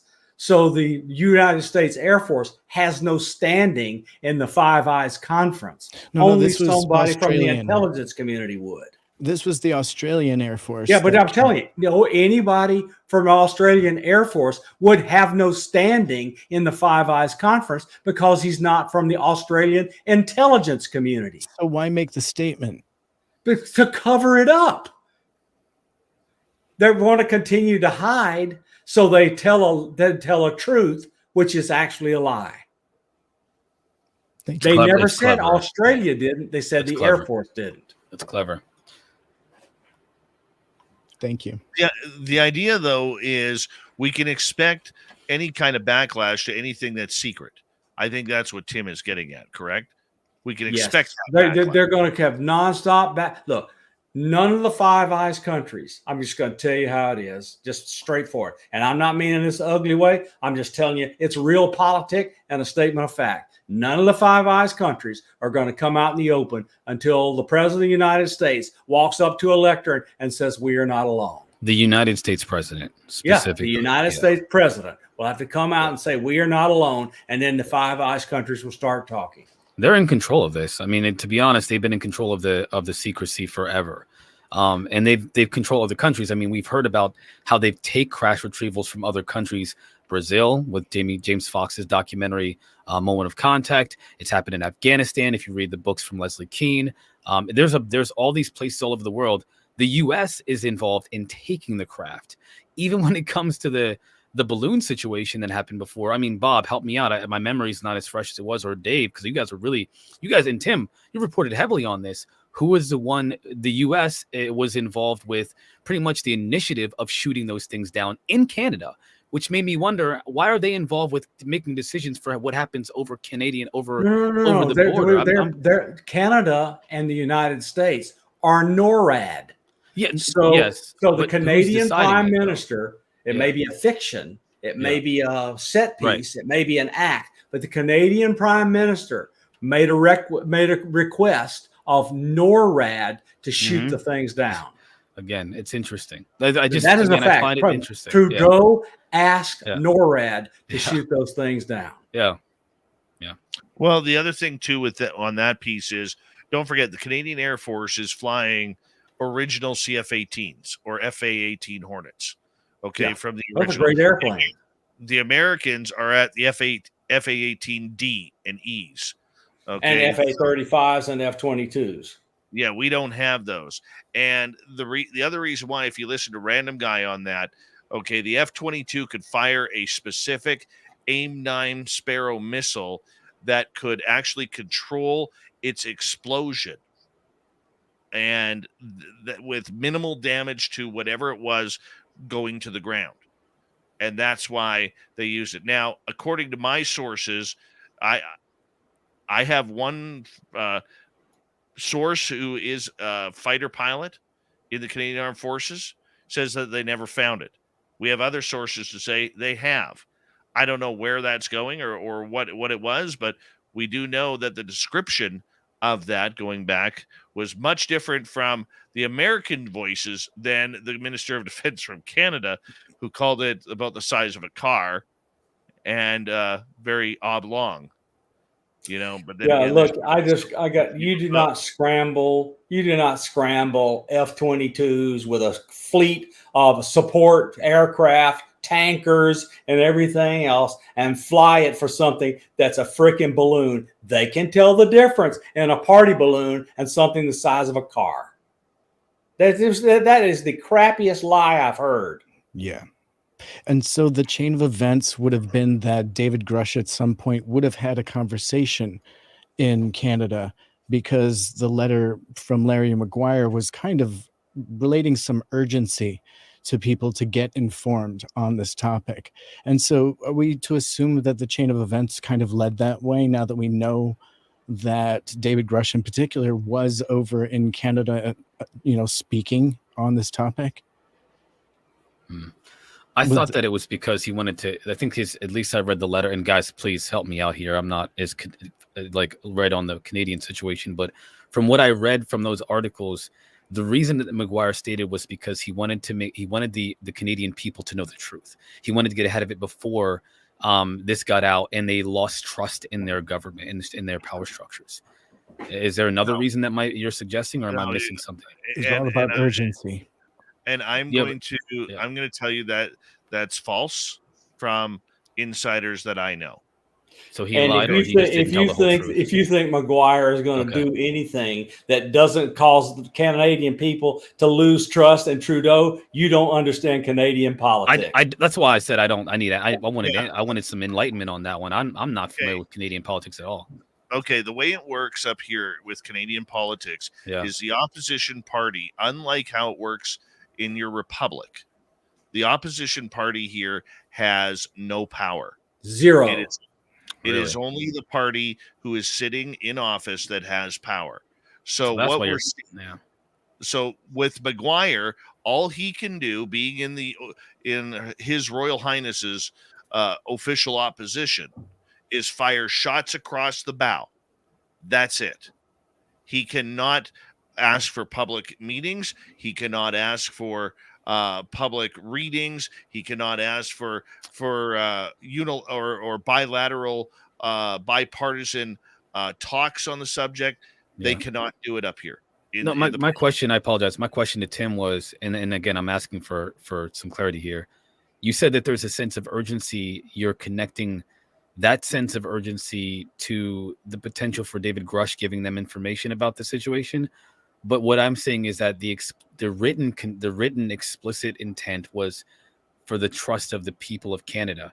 Is there something else that you got, like any other information that you got, that says that's a reason for why you're suggesting that Grush was why they're the timing, the timing. So it seemed like he had perhaps spoken with Grush or been part of that information. Okay. And he felt that there was an urgency because that letter that we saw publicly definitely read urgent, and not undermine the trust of the Canadian people. That is a raw, bare knuckle sledgehammer political statement. What was the month that Grush left Arrow? What month did he leave? It was 2023, but do you remember what month it was? No, it was 2022. I thought he left this year. Maybe it was 2023. Yeah. Maybe it was March. That's why when Tim's saying that the timing is interesting, that's when the Maguire wrote the letter. So it would be perfect timing. And to Tim's point, I mean, that'd be really interesting if that timing was so aligned right there. Okay, I appreciate the clarity, guys. Thank you. Yeah, he filed his whistleblower complaint in 2022. He left Right. government in the spring of 2023. Okay. Right. Yep. And Okay. and to further that point, we know that the essence, at least, of the new push with the whistleblowers, since they're not witnesses, they're whistleblowers, the essence is going to be the push to corroborate information that we can, and to talk about things that we can historically point to. And so evidentiary, we could look at Bob Lazar's story and be like, some of this is starting to come together, and it wouldn't be beyond the realm of possibility that something like that happened, by accident. We're able to corroborate others, not necessarily just Bob Lazar, but other people that have come out in the past with extreme stories that we've had a hard time swallowing. With these new whistleblowers, we may see some corroboration of old stories. And that's kind of, I think, what this push of this is all about, is corroborating with high level officials that have, they're well pedigreed. So, that's, I think. Okay. In Grush's interview with Coulthard, what was the single thing he said that was most positive for Bob Lazar? Craft. We have craft. Well, that's one thing, but that's not the most positive. Everybody knows we have craft. You know it. I know it. Everybody knows it. What did Bob Lazar say he had? Lazar was also talking about programs. That's not that. Sure, yeah. We all know we've had programs. He is the one and only person that has come out and said element 115, and go back and read. Grush mentions the weird element. I don't remember that. Thank you for that. I'm going to have to rewatch that interview now. Indeed. But that's really important. Here's another big thing about Canada, though, guys, is the fact that they're coming at it, or the Canadian government is coming at it from a completely different aspect than the United States. Okay, the United States has been much on the threat narrative, on a defense narrative, on a let's keep everything quiet narrative. Yeah, and Bob, you know as well as I do, we have been, at the forefront of talks like with Grant Cameron and everybody at the forefront, where we know 100% that Chris Mellon and others walked away from the table because Canada wanted to talk science about these unknown craft coming in and not threat narratives. I mean, the way it could be, at least the way I look at it, if Canada's top scientist, Mona Niemer, gets her way, where every alphabet agency in Canada comes out and gives her the files, Canada could once again be a leader in UFOs. And can I ask leader in Can I ask Bob a question? Can I ask Bob a question? Because I know he's got to leave, and you asked him. It's right with your question. It's right with your question. It won't be random.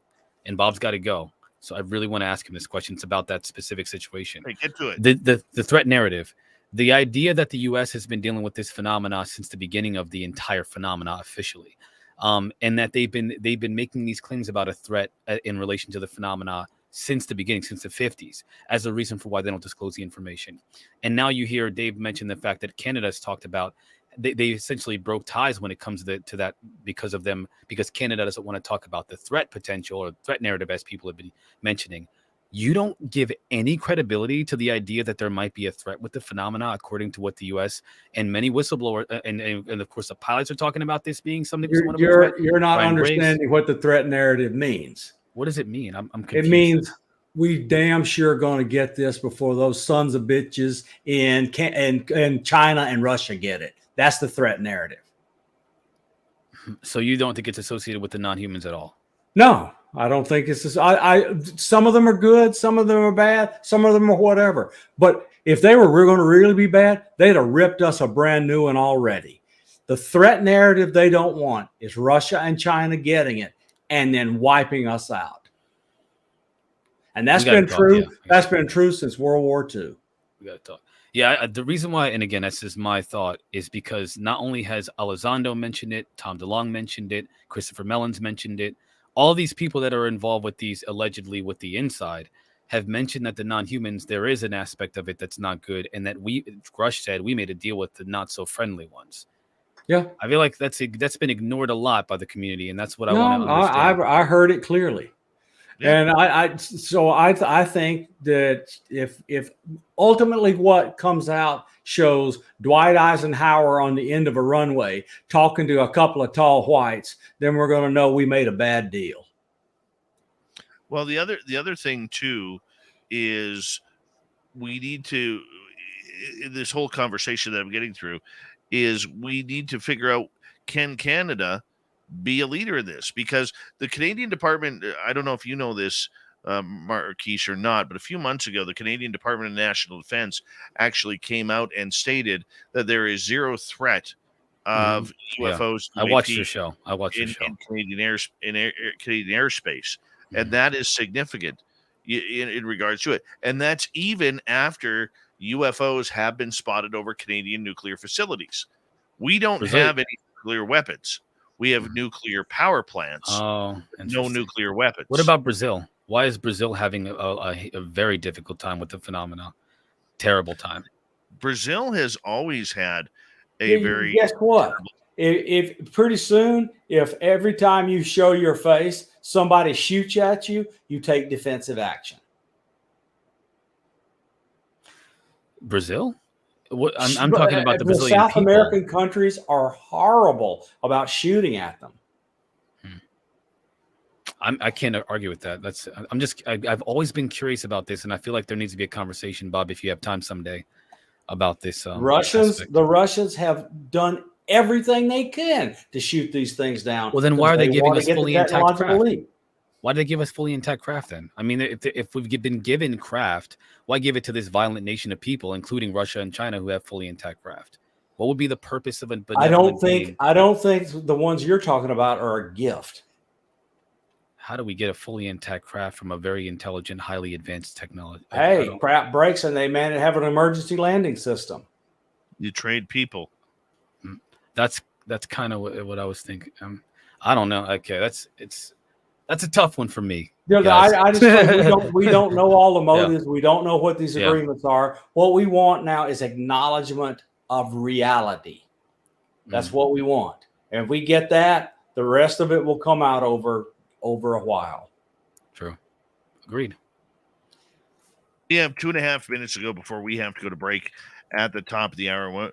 And I promise in the next hour, we're going to get out of the UFO thing for a little bit, and we're going to get into some paranormal and cryptids coming on up, but I want to know, Bob, from you, okay, because Tim and I have talked about this quite a bit.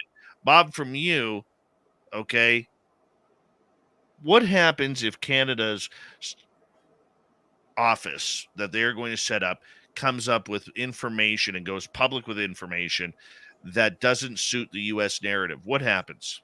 So it depends on what agreements have been set up between the United States and Canada about handling the UFO information. So if the UFO information is hidden someplace inside of Canada in a place that's set up by agreement with the United States, President Biden's going to call Trudeau and say, hey, this violates our agreement. You need to pull this back. And he'll order his cabinet, his science minister not to do it. I think they're going through it no matter what. But I'd love for Canada to blow the door open, but who knows? But I'm sure there are agreements that we share this information with you. You share this information to us. We share it amongst our Five Eyes, and you keep your mouth shut. It could be. It could very well be. It's just very, very difficult to see what is going on in regards to how this is going to play out, because right now both countries are on different ends of the spectrum when it comes to UFOs. Yeah. And how that's going to play out with the Five Eyes, or a government like Trudeau's government that has refused to talk, even though the prime minister has been read in more than twice. 2 defense ministers have been read in more than twice, including by NASA, including by Elizondo, including by Mellon, including David Grush, and many others, including Jay Stratton, as far as I know. Yeah. Okay, there's a lot of people who've been giving Canada information regarding this. Now it's a matter of getting all the information together. We're going to say goodnight to Science Bob McGuire on this round table tonight because he's got to get up for his seniors breakfast at the local country kitchen in the morning. But we're going to continue on. Tim Senor, random guy wherever he is, Jessica Jones, the Cryptid Huntress, and Marquise Williams from After Hours. Coming up next, a little bit of paranormal supernatural talk on Spaced Out Radio. Good night, Science Bob. Yeah, that was a good show. See you guys later. Later, Bye, man. Jessica. Say goodbye, Marquise. See you, man. See you, Tim. Little Jimmy Hi, Goodall Mom. saying sweet dreams. Okay, you guys chat. I'll be See right back. Mom. Marquise, don't forget to breathe between words. And I love Jen. we'll be Sometimes good. I do. Yeah, I man, I've been having this battle with everybody. Hey, Jim, I've got my dance partner in the chat tonight. What's up, Jim? I saw that. I remember that. Oh That was fun. Gosh, yeah, you looked- weren't that in looked fun. Vegas. Listen, at that No, I Vegas couldn't. party, I think Jim and I danced the night away. Okay, so I hey, told you Jim. I'm too easy to kidnap. I can't go to Vegas. Oh yeah, No, Jim's gonna be coming on the show soon. Okay, so I Yeah. need to set that up with Jim. He's gonna come on Space Hot Radio very soon. So, hey Jim, thank you for being here. Yeah, I was laughing at a text a while ago, y'all. Y'all are watching me too hard, man. I don't know what's up with the chat tonight. they think they said you're fabulous. You're always I'm fabulous. so tired, y'all. I am so tired, Marquise. Okay. Like I don't know. Like I know I was up all weekend. I've been doing back-to-back weekends of field investigations and like hunting skinwalkers and dogmen and all that stuff. I'm tired. Like I haven't had any sleep. Oh, you're tired. I feel you. So I'm up tonight. yeah. I'm like, man, I should be asleep right now. So I'm sorry, y'all. I'm doing the best I can tonight. No, I feel you. So- I'm and just so everybody knows, I actually, and I pretty much put this out on Twitch all the time. It's actually tagged in my analytics. I have ADHD, so when they're like, oh, you need less caffeine. Even if I had no caffeine, I talk like this all the time. You're doing great. Yeah, my brain just All runs, right. so I speak really fast. No, they're messing with me. They're joking with me in the chat. The We're chat's all- I awesome. know. I think Yeah. the chat's getting to know us pretty good, right? Like, Oh yeah, they know. I've been around long listen. enough. I've been with Space Out Radio for over a year now. Okay, it's like a year and almost 2 months. Yeah, Well, you know what So- I think? they're getting to know. They're getting to know I me. think they know that I think that the world needs butt plugs because these What? aliens are coming for you. They're coming for you in droves. Keep in mind, they're more powerful than you. There's nothing you can do to stop it. When you start to feel no that comment. paralyzed, when you start to feel paralyzed at nighttime, you're gonna wish you had that plug, like I told you. Oh my God! I swear, I am not commenting on that at all. I don't even know what you're talking about. Say no to probes. Okay, that's all I gotta say. Oh yeah, say no to the probe, guys. No means no. If you have a Mr. choice, say no. Okay, if you have a choice. Yeah, good luck. Good luck. Good luck with that one. See how much of a Oh my buddy they are God. whenever you're bent over with no lube. Yeah. Oh my gosh. You'll Hey, be calling him I Space gotta- Daddy, all right. It's terrible. Okay, so in the chat, I see Michelle is saying that she loves this painting behind me. Okay, so this, I want everybody to see, if you can, this painting right here. My cousin Jesse Duke made this painting, and it's actually That's cool. hand painted, That's really good. and it's hay bales. It reminds me of my farm that I grew up on. And we purchased this for my cousin. He actually he's an artist that does all of the Bigfoot statues out of muscadine vines Wow. that you'll see at the Bigfoot museums in Georgia and different states. He constructs, he's an amazing artist. This is actually hay bales, and it has like energetic fields coming out from around each hay bale. Really? That's That why is I really love it. cool. Yeah, it's super. That's a Yeah, beautiful. You could even see it from the camera. That's beautiful. It's Yeah. very detailed. Very detailed. super detailed. Absolutely. What in the world just happened there? Oh yeah, absolutely. Sorry. No, the chat. Some of the chat's with me. Some of the chat's not. Listen, guys, That I'm was just fun. kidding. Come on, relax, man. It's a joke. The reason why I joked is because I don't like things getting too serious. Come on. Yeah, Come we on, gotta be able to guys. laugh at ourselves, y'all. Come No, on. no. Most Come people are on. laughing at it, but some people are like, Marquise, how could you say that? That's not nice to say about him. Well, I'm not Well, even gonna but say. Well, yeah, about no Lou. Well, I gotta okay. be. Yeah. So. All right. We're going to continue on here. We got about a minute and a half to go here, guys. Yeah. Yeah.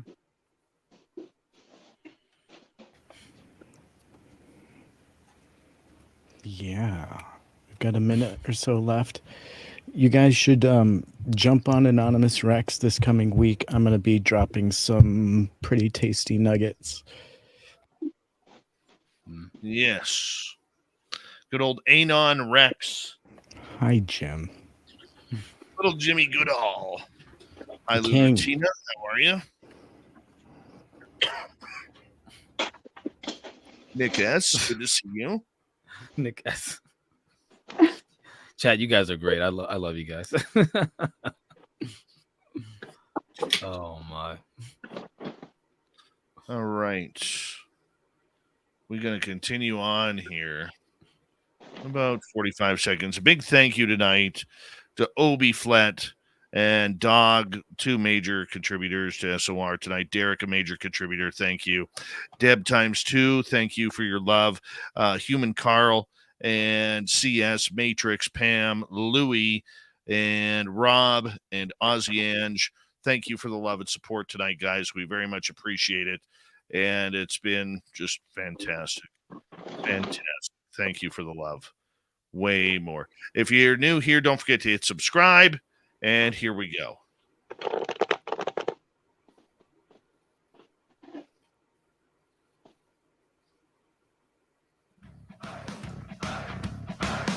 Would you like to connect with us? Head to spacedoutradio.com for all your latest show info.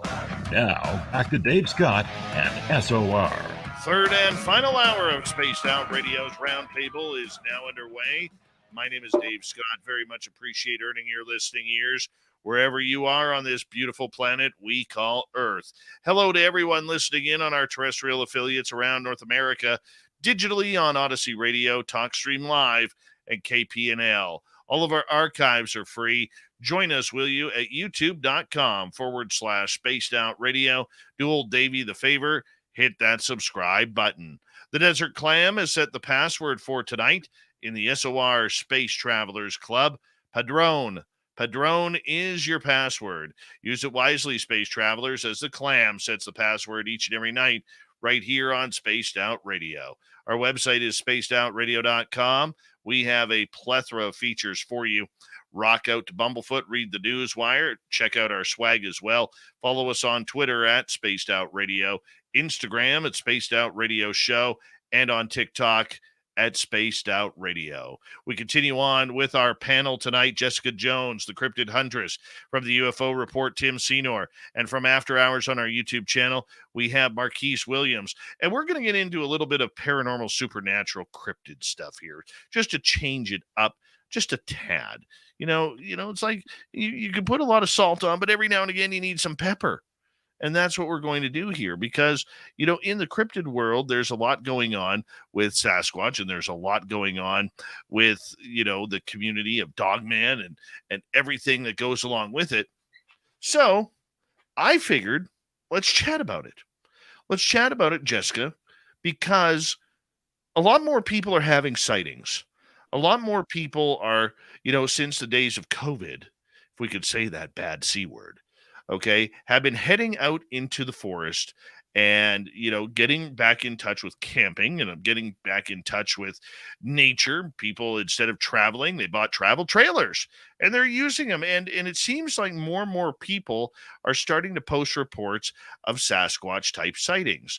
Do you think the Sasquatch sightings are a lot more prevalent right now than ever before? Absolutely. Absolutely, I do. I get more reports. I get more reports of dogman right now and werewolves. I've been on field investigations for the past 2 weeks in a row. For the past month and a half, I've been out in the field almost every single week, every weekend. In addition to doing my shows here at Spaced Out Radio. Okay. And so I've been a busy, busy girl because we have so many reports coming in. I just traveled up to Tennessee this past weekend and did an active field investigation on a couple's home who has 488 acres of property up in Tennessee and a cave 30 feet from their back door. And they had been having chickens that were going missing and Bigfoot prints in their grass and all sorts of stuff, dogman sightings and paranormal stuff going on, orbs filmed with their cameras outside, UFOs. I mean, you name it. It's not just Bigfoot, Dave. It's all the cryptids. It's all the paranormal activity. It is ramped up like crazy lately. So I got to say, it's good business for the cryptid huntress. It's good business for me because this is what I do, and I'm excited to go out and help people who are having cryptid reports and cryptid sightings. I love the fact too, and I think it brings a new dimension to it because a lot more people are getting out there, a lot more people are interacting, a lot more people. That means there's going to be a lot more chance of a photo being taken or a video accidentally being taken, which is a good thing. And we know it's going to hit the internet. We know it's going to go wild. Jessica, what do you think leads these new sightings? Is it the fact that people are getting out there more, or do you think that people have learned more that the creature is real and they're now looking for it? I think it's a combination of things. I think that there are a lot more people that are interested in Bigfoot. Obviously, when there's shows that are on television that are highlighting Bigfoot and Dogman and all these cryptids, when people go out in the woods and they want to find a Bigfoot, everything they experience is going to be a Bigfoot. Okay. And that doesn't mean that everything is Bigfoot. Okay. But it means that everything that they're going to experience could be a Bigfoot. I think that is a factor. Okay. I also think that, yes, there are more Bigfoots and dogmen out right now. I think that our earth is changing its vibration. I think that a lot of people are more awakened to what's going on around us. And I think that makes more people experience these cryptids. Okay. So I think it's just a combination of stuff that's going on. And yeah, because I don't think that everybody at one point was able to experience it. But for whatever reason, right now, the veil has thinned and more sightings are being reported now. Well, Tim here is a little bit afraid to come north of the border in a couple of weeks because, and his wife is even, gave him the warning that he better come back with both arms and both legs, when we go into our Sasquatch spot to do some filming. I mean, this creature, do we have to fear it, Jess? And then I'm going to get Tim in here to speak. No, I tell everybody, don't live in fear. Okay. Like, don't be scared of it, but understand that there is a danger to it. And there's also a territory. They don't like you. If there's one thing that I've learned, it's that they are very territorial. So just be respectful. Be respectful of their territory, and they're going to respect you back. And it's all about intention. So just be aware of that. Well, you see, the reason why, and this is the reason why I warmed up this conversation a little bit with you, Jessica, because Tim and I, along with our buddy Merle and Samantha Mowat, and eventually Travis Moostoo, so we're going to be starting filming a television pilot. And one of the first locations we are using is an area, I'm going to keep that quiet, okay, but there's Sasquatch around there. And back in 2018, Merle, myself, and my buddy Mark got chased out of that area by Sasquatch. Now, it's an area where there is known to be a lot of death. Now, from what I have heard, Jess, a lot of these cryptids hang out in places of death. Do you think that they are protectors of those environments? That's an interesting question, Dave, because we get a lot of reports about dogmen protecting Indian burial mounds and cemeteries. And I'm not going to say just protecting, but just being there, okay, in that vicinity. So I think they could be. I don't know. It depends 100%. I haven't heard a whole lot about that with Sasquatch, but I have heard about that with Dogman. What do you think the love is of those areas? What do I think the what is? The love of those areas for the cryptids. Is it a protection love? Is it a love knowing that, something bad happened there, something ominous happened in that area? Probably the love of protecting the portals. Okay, I believe there are portals, Earth's natural portals. I think that they know where those portals are, and potentially maybe that's what they're doing. Maybe they're protecting the portals. I don't know. Now, Tim Senor, who's going to be running this show, you're a little bit timid going into the forest with us, man. You're a little timmy. Yeah. Well, I realize that. And I didn't even realize I played a good pun there saying you were timid. Timid Tim. Why? Well, so usually as a producer, I don't go on location. That's the beauty of booking shows like this. But yeah, no, you invited me to come, and I've never been on an expedition like that. It just so happens I have a friend that works on the show Expedition Bigfoot. And so he and I have been friends for a while, and I've spoken on this topic with him a lot, to be honest. And he's one of those people that would never fake anything and is a real investigator and takes his job super seriously. So, when I asked him, is there any element of this that's real, and is there any element of danger?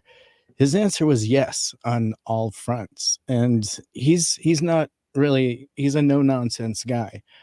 I was considering him for part of my team. So it was like, I needed to make sure who I was working with was not going to go out and hang a hair on a tree and then have the team all look at it and be like, what's that?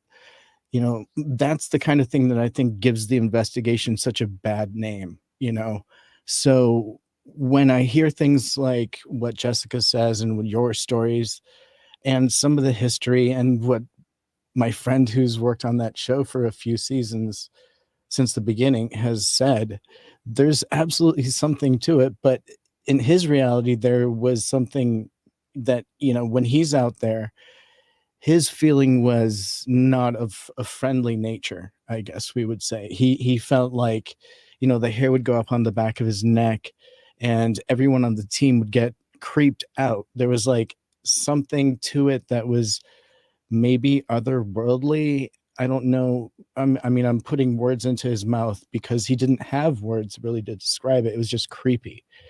And it's that other feeling that you get when you're out in the field that draws you in. And, if you suddenly hear a snap or a growl, you can decipher whether that's something that's earthly or not. And that was kind of what he brought to the table was, once you've got your tech out there and you've deciphered what you're listening to isn't a wolf, and those footprints that weren't made from a bear, then you're only left with a few other options. And when the tracks just end, or if there's only a right foot, some of these things are so mysterious, you have to wonder if it's got one foot in this dimension and a foot in the other. And how does it blend with those lights in the skies and all those things that corroborate those sightings? There's something to it. And so it's all connected in one way or another. I find that really interesting. That was his philosophy, and some of your philosophy I've heard as well. And that when you see one thing, you can sometimes see something else at the same time. That's also very interesting. I've heard you all say. So I look forward to an experience. Am I nervous? Yeah, I absolutely am, because even though I live in Oregon and I have filmed orbs, I haven't really dove in, and I even film out in the middle of nowhere in the woods, and I've never felt creeped out, by anything. I never considered I was being watched by a Bigfoot. I suppose I should be more aware. I have bear spray, but I don't know what I would do. I often say I think I would just, you were saying they're territorial. I'm going to be like having to wear adult Depends because I don't want to like piss them off, literally, out there. But yeah, Timmy the little speck on the horizon. That's what it'll be if there's a big tree break or a knock. Anything hairy other than Dave, I'll be a speck on the horizon. Well, like I told you, man, like I told you before, I said, if we get an angry Sasquatch out there, I'll be the first one in, man. Yeah, he said to push Dave towards it and run the other way. And I said, as long as I can outrun you, I'm going to survive. So I think my odds are good. I'm not even running, dude. I'm not even running. I'll tell you why, because he'll catch me in like 3 steps. Okay, my knees are so shot I can't run anymore. You look delicious too, to be honest. So you're in big trouble.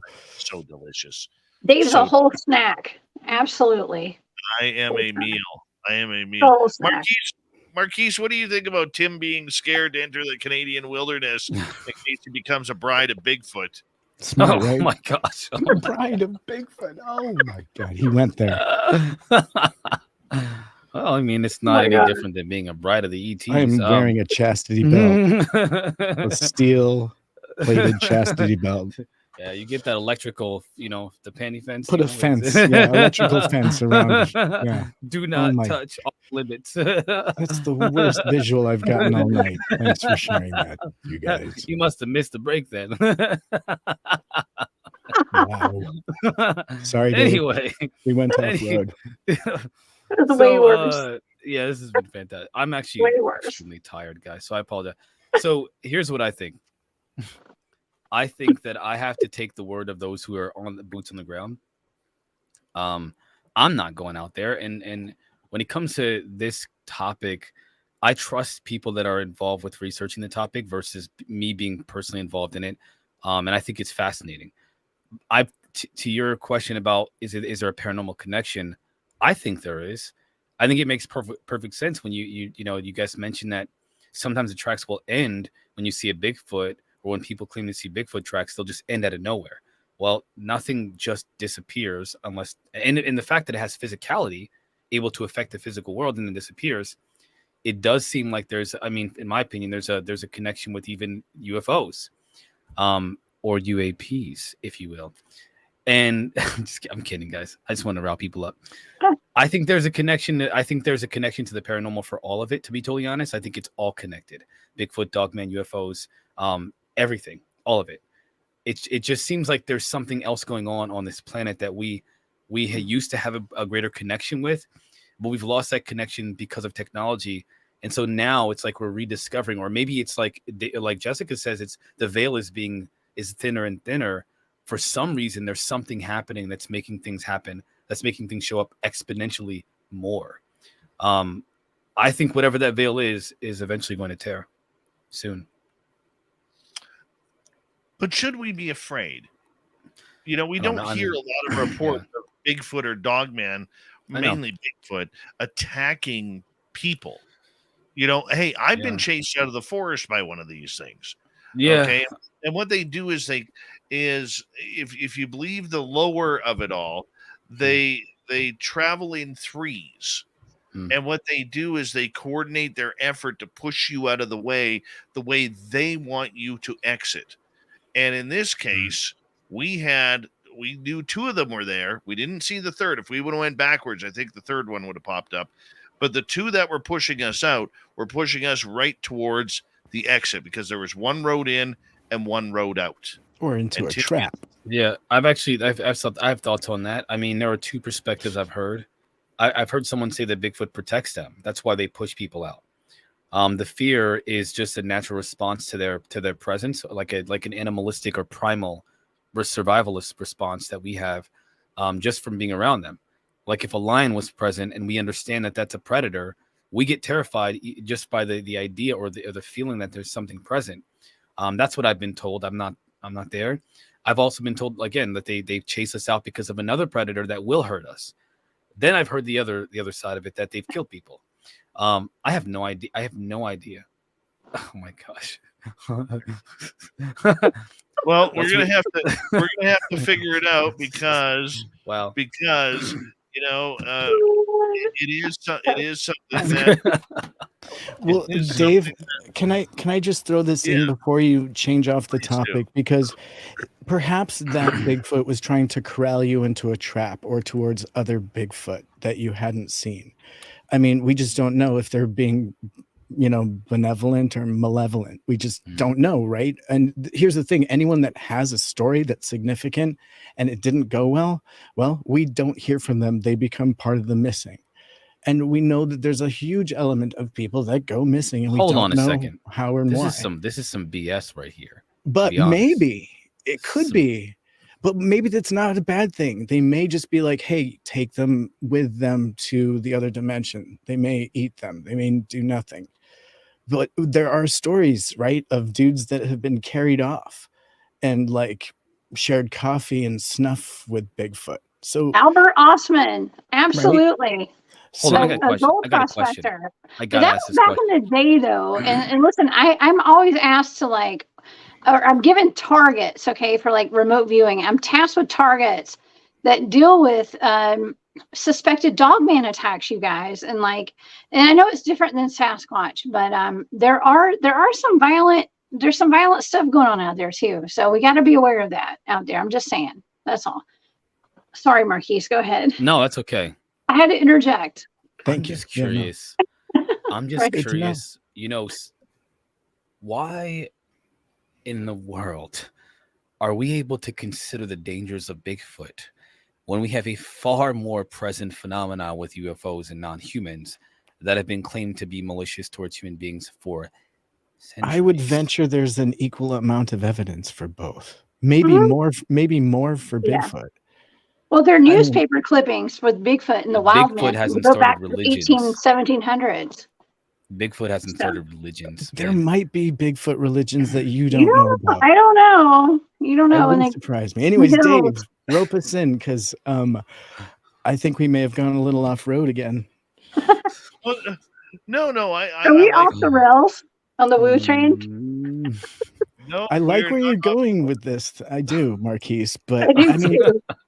we just don't know. And people do go missing, and we don't want to link it to the phenomenon. It could be the balls of light. It could be, Dogman. It could be Bigfoot that just fell in love with that person.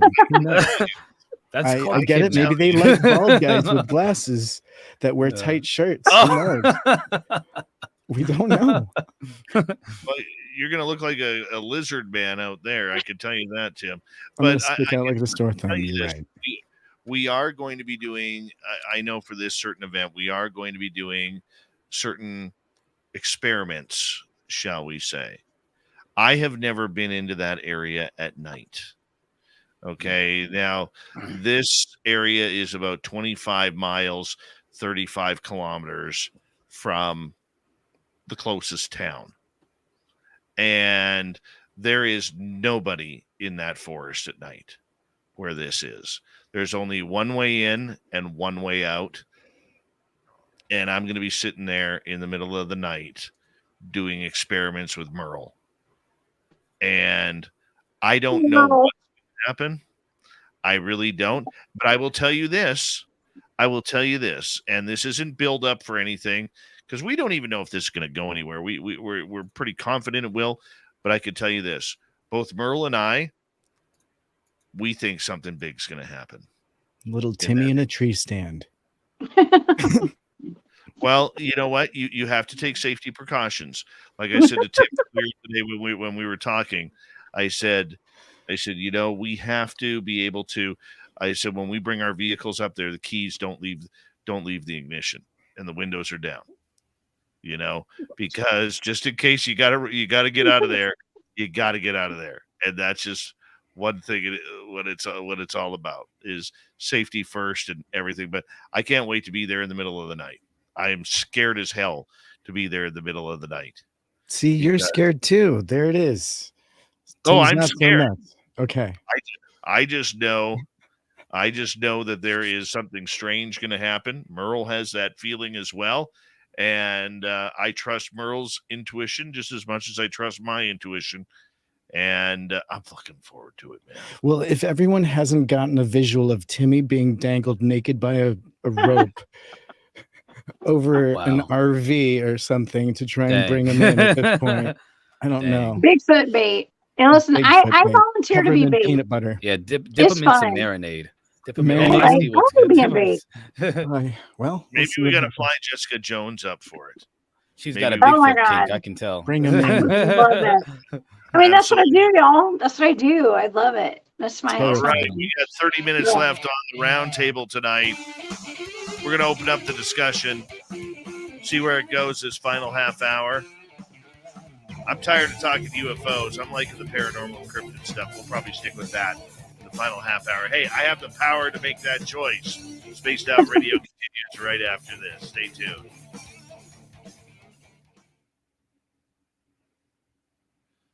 Joe from Brazil, welcome and good night to you, my man. I'm pumped up, Tim.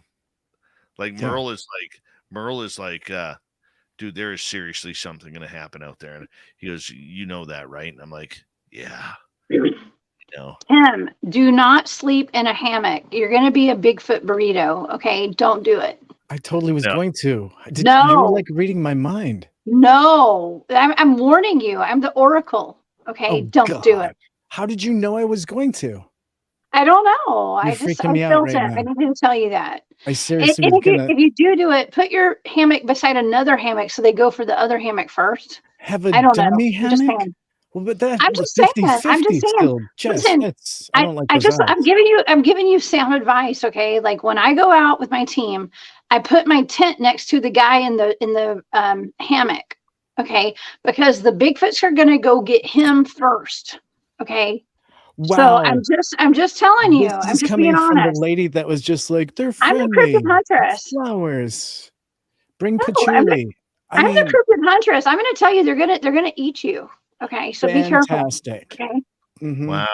Coming right from the Oracle. Just get them all freaked out. The Oracle of the South, baby. That was my name before I was a cryptid huntress. Okay. I'm just telling you.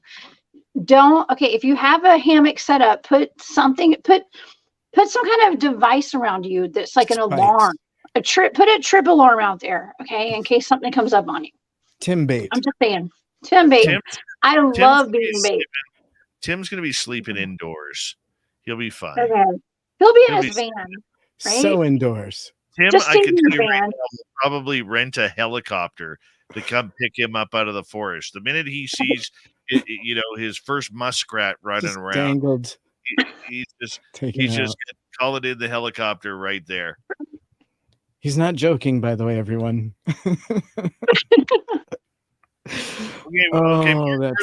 Where do we want to go this final half hour? I don't know. Crazy. We started there. Yeah, we started there. We're on the woo train. Look, I tried to derail this woo train several times tonight. Okay, I tried my best to go down into dogman breeding programs and God knows what. Listen, I know we were talking about UFOs tonight, but that's just not my cup of tea. Like I'm into dogman and Bigfoot and stuff. I saw your eyes rolling in the back of your head. Oh my God. Did you hear it? No, it was okay. I was having fun though. It was fun. I was very engaged. It's deep right now too. It's just, and I've experienced UFOs. I've seen aliens in person. Okay. But my thing is, and I've been immersed in investigating properties the past 2 weeks to a month and a half. The past couple of months, I've been investigating dogman reports and skinwalkers. You guys, I was hunting skinwalkers last weekend. Okay, so that's not my thing. Did you get it on film? It was amazing. I did not encounter any skinwalkers in the 3D. But when we were walking out to the field to go do some boots on the ground stuff, we saw Starlink fly over our head. So it looked like it looked like an Amtrak train in outer space. It was really cool. So that was kind of cool. Pretty awesome. It really is. Awesome. The coolest thing was that some of the guys that were with us had never even heard of it. So had they seen that without us telling them what it was, they would have been completely freaked out. So it was just kind of cool. We need to educate our pilots the same way. Yeah. The general public. Yeah. Right. The old public Yeah. general. The old general public. But anyways, yeah, let's talk about whatever, y'all. Let's do this. Just keep rolling. Audience, Keep it rolling. you got a minute and a half to pick the final topic of the night. Sasquatch. Wild Wild men. man. I'm on a panel with 3 wild men right now, y'all. We can just talk about y'all. How hairy are you guys? I don't know. We don't have Fylth here. He's the hairy man. I'm super not. Yeah, I'm not. Can I'm you not. guess? Susie G. I mean, Where's aside Fylth? from, you We know, need Fylth here. Oh, Phil, where are you? All right. Let's talk about That all is right. hairy. Sovereign Ooh, I see farts, what I'm doing.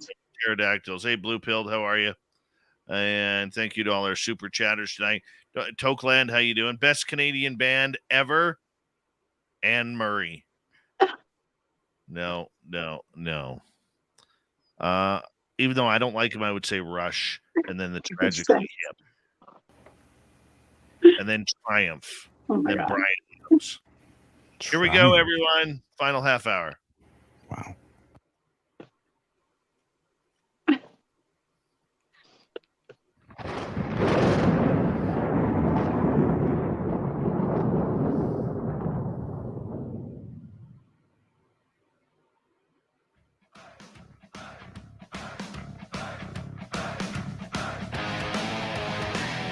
We've rounded third. We're heading for home tonight on Spaced Out Radio.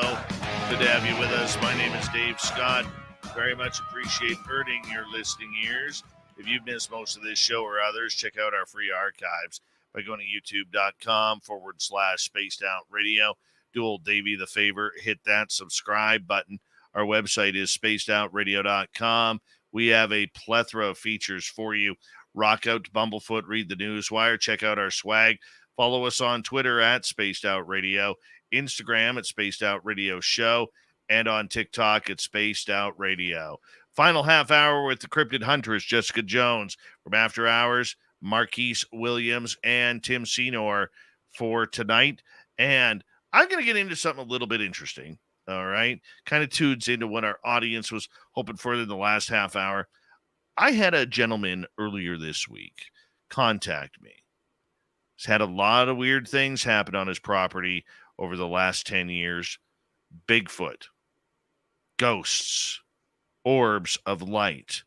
His property situated right in between 2 giant Indian reserves and a lot of energy. He says when they go up on the mountain that's kind of right in their backyard, when they listen into the valley, they hear strange voices of humans speaking. No. This is a dream property. The reason why I asked this, Marquise, is this. If you had that much high strangeness going on in your property, what would you do? burn my house down and move. Smart man. Start over. It's the Negroidian thing to do, you know. No, you call Jessica, the Cryptid Huntress. Come out. Sure. After I leave, I'll call you. Right. Hey, that house I used to live in, you can check it out. You know what I'm saying? I'd buy it. I have to kind of side with Marquise here. That is one subject that I don't think. I mean, at least I don't think it should be messed with. Personally, you have to understand. You're talking about something that affects people. You ever see Amityville Horror? I mean, the movie is it's Indian Burial Ground. Hello, don't mess with. Thank you. Poltergeist. It's not just like they forget about these things that ruin your psyche. They get inside of the soul of you, and they affect your soul. I'm gonna say pass on this one. I'm gonna say pass. Yeah, I just watched a film called Crucifixion, and no, thank you. No. Speaking of films, dude, your movie we got to talk about someday. I'm telling you. I finally we'll talk it's about deep. it. Yeah. It took me a while because Possession. And by the way, that person they said that it was a low rating. What frustrates me is that movies that have the lowest ratings sometimes are the best movies ever. It's because they didn't get it. That's why they gave it a bad rating, because they didn't get it. It's a deep movie. Dude, I had to have somebody explain that movie to me. But anyways, I think the fact is that going to spiritually haunted, quote unquote, or places that have spirits present, totally potentially possible. Like I haven't experienced it, but I mean, I know enough credible people that have had experiences, but personally, I would never want to even investigate it, like, or even be on the camera crew that did it, because just of the potential, like, I don't know. And Marquise, I'm with you on that. Just there's so much that we don't understand. And I know there's shows that cover it and experts that are up close to it, but I think there's something much deeper going on there. And I don't necessarily understand it enough to want to get involved, right? And it could be ET, could be alien, could be, all, but at the same rate, haunted houses flip me out. And when there's like a specter, forget about it. I mean, that's not fake. That's happening.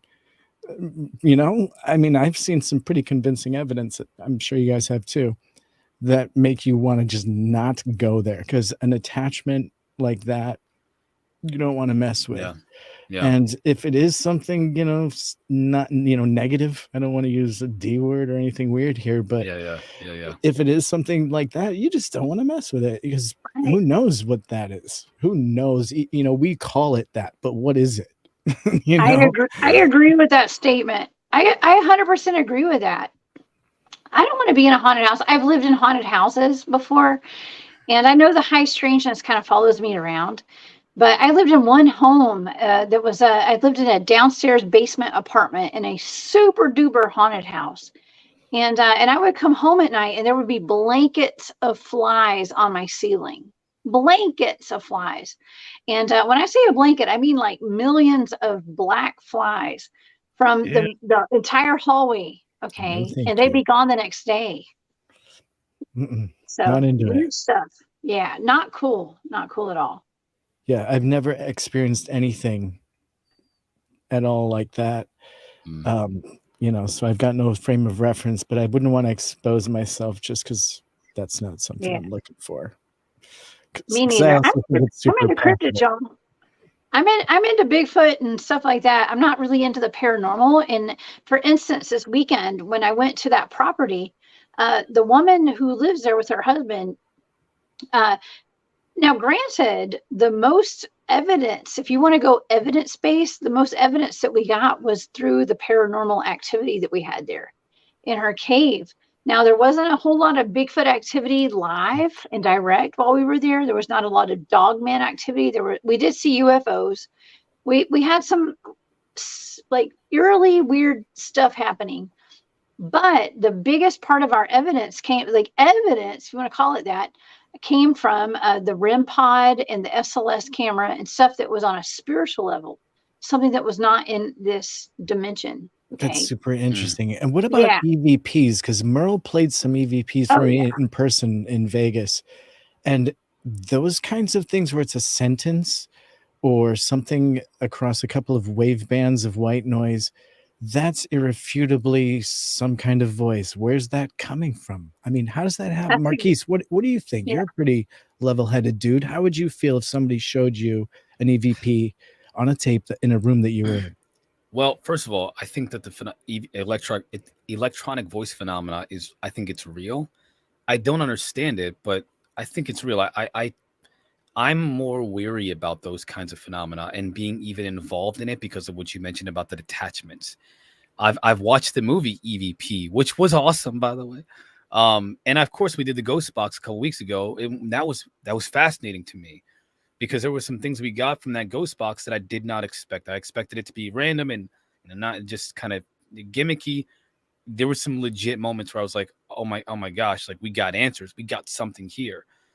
If I was in a situation where somebody was doing EVP, first of all, I wouldn't be in that situation. But let's just say that I did something stupid. I bumped my head, and now I'm dumb enough to do these things. I would want to know if what we're talking to is telling us the truth. From what I understand, there's a lot of mediums and psychics who say that a lot of these entities will lie to you. They'll lie and say they're your loved one, they're someone close to you, they're this, they're that, but they're not. They're toying with you. And again, that's why I think these phenomena are all connected because there's a lot of trickster stuff going on. Bigfoot making the hairs behind your neck raise and then disappearing. Dog man making you feel terrified with the, the weird noises and then not being there. UFOs appearing and disappearing, aliens coming into your bedroom and then they're not there. They wipe your memory and you're wondering what happened to you. Screen memories, all these ghosts appearing out of the corner of your eye, shadow people, you name it. It's all a trickster type of thing, right?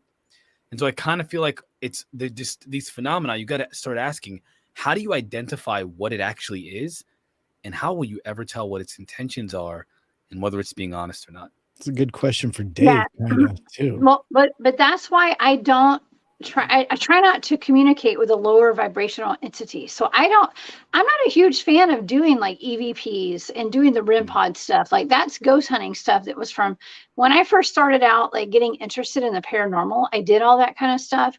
And yes, granted, we did that this past weekend, and that's what got us the results. But we can't even say like what a REM pod actually does. Like even the creator of the REM pod can't even tell you what it's picking up. Okay. And I've heard voices that came through, like I was doing dowsing rods and asking questions in the cave. Like, how many of you are there in here? Are there more than 5? And it said 7. And we could hear it in the EVP. It said 7. Yeah. And that's cool, but like, what is that voice? And like, where's that coming from? You can't really prove like what that is. Well, Whitley Strieber. Sorry. Oh, I had a weird experience. Let me just tell you this very quickly. I used to play in a band, and all the equipment was off in the room, but we could hear voices coming through the speakers still. And it was really bizarre. And it seemed like potentially it was coming from maybe the next building over or something like that. But we were unplugging them and we could still hear these voices coming through. It was almost like a conversation was going on. Is it because that's it, electronic? And I'm sorry to interrupt your thought there, Marquise, but okay. How does that kind of play in? Do you think that like something spiritual, we're all made of electricity? Is it something like that, or anyone, Dave or Jessica or Marquise, if you have a thought? It's a frequency. Like it's just something that's trying to come out and use the white noise and whatever kind of electronic, like battery power, whatever it has to manifest out of, it's going to use that. And it's usually battery power. It's something that it can use. Like we actually have video from this past weekend in the cave that I was in of entities that came out, and we captured them on an SLS camera. Okay, where it looks like a stick figure. Yeah, there was one gigantic giant that came out through the holes of the cave on one of the sides. I mean, you can clearly see it, and I don't have the videos posted on my page, but my friend Farah, whose property we were on, the Conversation Cabin, y'all, go to her YouTube channel. You can see this giant stick figure coming through the cave and 2 little tiny ones about 1 foot tall each. And they went and they started dancing on top of my REM pod. It looks like they were using my antenna as a stripper pole. Okay. Like, it was wild. Like it was undeniable. And there were voices coming through at the same time. And it's just everything just coming together all at once. It was too much to deny. Like it wasn't real. Like it had to have been real. It was just odd. It's very odd, but I try not to do the ghost hunting so much because it is lower vibrational, in my opinion. I agree. Yeah. And Dave, I have a question for you because you're pretty excited about this show. You are a man with very few fears when it comes to the paranormal, right? And you're like, we'll just go and don't worry about it. And that's kind of your attitude, like just stand behind me. Like, and you're willing to take the brunt of a lot of this stuff. And you've already been to haunted places. Do you have is it mind over matter for you when you come across something ethereal? Are you you're there for just the experience? And I know you're about to do a show, which is interesting, but how do you mentally deal with it? And do you do anything after you have an experience to cleanse yourself? Okay. Oh yeah. Like I may talk nonchalant about it, but it's a very serious thing. Like when I go into an area, the first thing I do is I say a little prayer. And then I offer tobacco because tobacco is a peace offering to the spirit realm, as well as to cryptids like Sasquatch. Okay. And then I tell them that I'm not here to be harmed. I'm not here to play games. I'm not here to make fun of you. I'm not here to, you know, to rein in on your territory. I've had ghosts, try and play games. I back them off. I have no problem doing that. Right. But I try and do everything out of respect. And that's the big thing is a lot of ghost hunters out there and a lot of paranormal or a lot of cryptid investigators out there. They don't think about the respect because they want to be the man or they want to be the woman who gets that. They want to be that Zach Bagans or that Bobo, right, on television show. And it doesn't work like that. There's real danger in what we're doing. And if you don't respect it, it's not going to respect you back. One thing that most people don't really understand is, the phenomena is all tied together. It's all tied together. Everything Jessica's experienced, everything Marquise has experienced, you've experienced, Tim, I've experienced, anybody in our audience listening has experienced. It's all tied together as one. And if you try and treat one part differently than the other, you're going to get karma that comes back to get you. And that's just plain and simple. You always have to show respect. At the end, I look at how I'm feeling. So, like, for instance, when I do a ghost tour at our local museum, when I meet with the people coming on the tour beforehand, I say to them point blank, at the end of the night, if you are not feeling the exact same way as you are right now, come see me at the end of and then we sage them. We try and cleanse them as best we can. And how do you know what you're coming up across? If you were just out in the woods and there was something you couldn't see, but you knew there was something there, how would you know if it was E.T. or a ghost or a dogman or Bigfoot? Or how do you know what you're coming up across when you just come up against something? It's energy, dude. It's energy. Like Jessica was saying that, paranormal energy is very heavy. It's very dreary. It's like carrying around 50-pound bags of dog food on your shoulders all over the place. Like, it's very draining. It's tiresome. Cryptids, I don't know how it is for Jessica, but if I'm around cryptids, I get that curiosity feeling, that feeling that you're being watched. And I just let my eyes go and I'll say to myself, okay, show me where I'm supposed to look. Show me where I'm supposed to look and let me go there. And if that, and if it comes to UFOs is total energy, man. It's like, okay, they're here. Where are you? Where are you? All right, show me where you are. It's like being pumped up for a football game or you're about to sink that birdie putt in golf, from 6 inches away and you can't wait to do it because you win the match over your buddies. Or, I liken it to when I played hockey, when, I never scored any goals. So, like when that awesome feeling I got, that rush of intense feeling I got when I was about to drop the gloves with a guy, I'd always smile at him first because I knew this was going to be fun.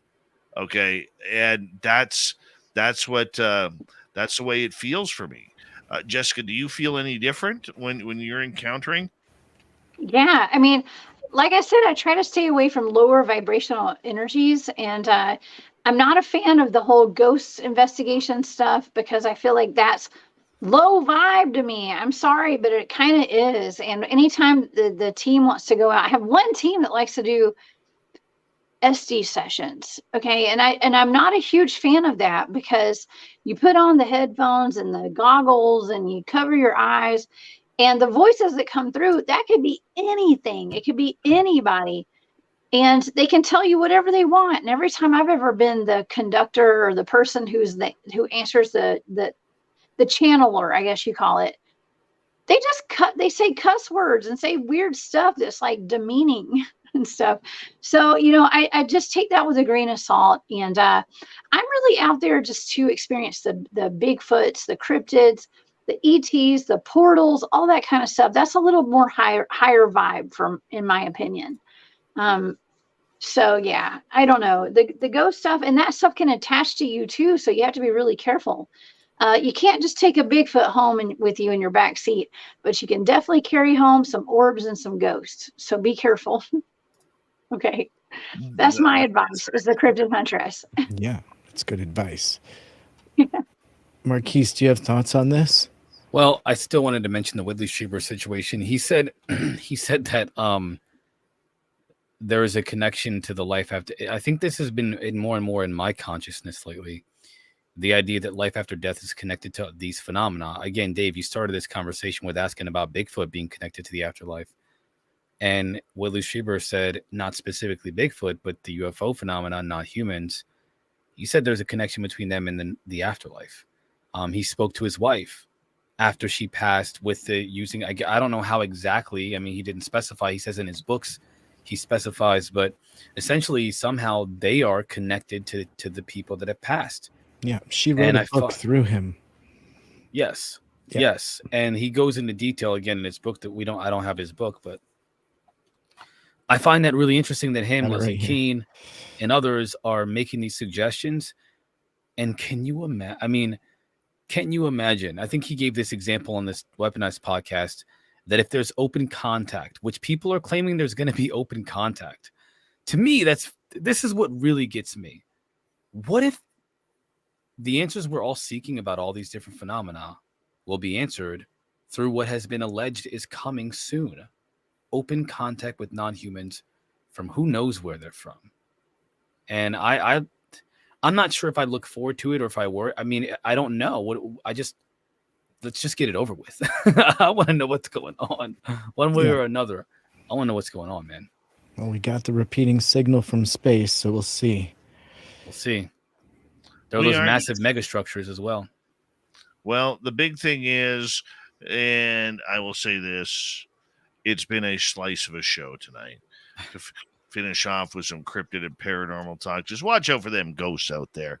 Watch out for them ghosts and watch out for them spooky things that go on. And Tim, when you're up here in a couple of weeks, don't worry, my man. Don't worry. Just bring extra pants, and we will make sure that we have some wet wipes for you just in case. Just in case. Because you don't want to be using leaves, my friend. You don't want to be using leaves. But thank you so much guys for a great show tonight. We hit a lot of hard topics tonight in the UFO world and in the paranormal and cryptid world as well. I hope the audience out there had a great night with us in listening in. I hope we were able to keep your listening ears going.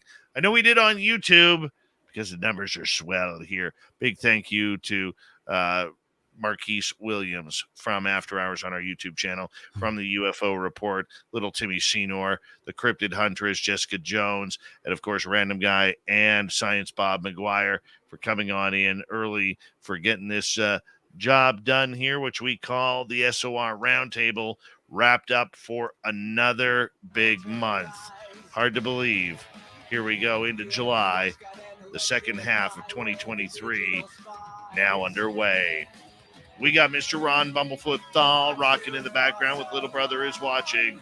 Bumblefoot is the official music of Spaced Out Radio, rocking us in and out of every single show. Get your horns up for the guitar god himself. Special thanks to everybody listening in at work, at home, in your cars, wherever you may be. Thank you to everyone in our chat rooms tonight. YouTube, Twitch, LGAP, Facebook, Spreaker, LinkedIn, the Space Travelers Club, and on Twitter at hashtag Spaced Out Radio.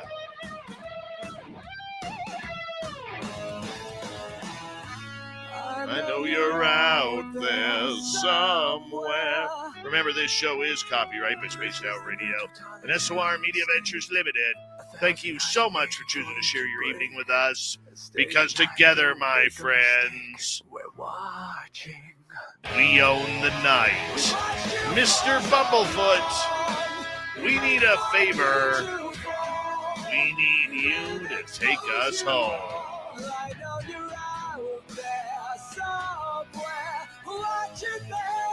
Yes, the Woo train has docked for the night. But soon, my friends, we shall ride again. Your seats are always available. Your tickets never expire. And if you want to bring a friend, we've got room for them too. Good night.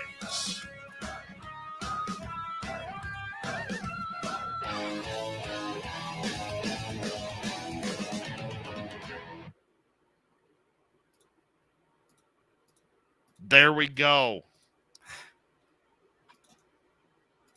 As Roy Orbison sang, it's over. It's over. There. Well, I'm a sleepy girl, so Yeah, yay, I'm extremely. that's fun. Yeah, it's only 3 in the morning over here on the East Coast, Dave.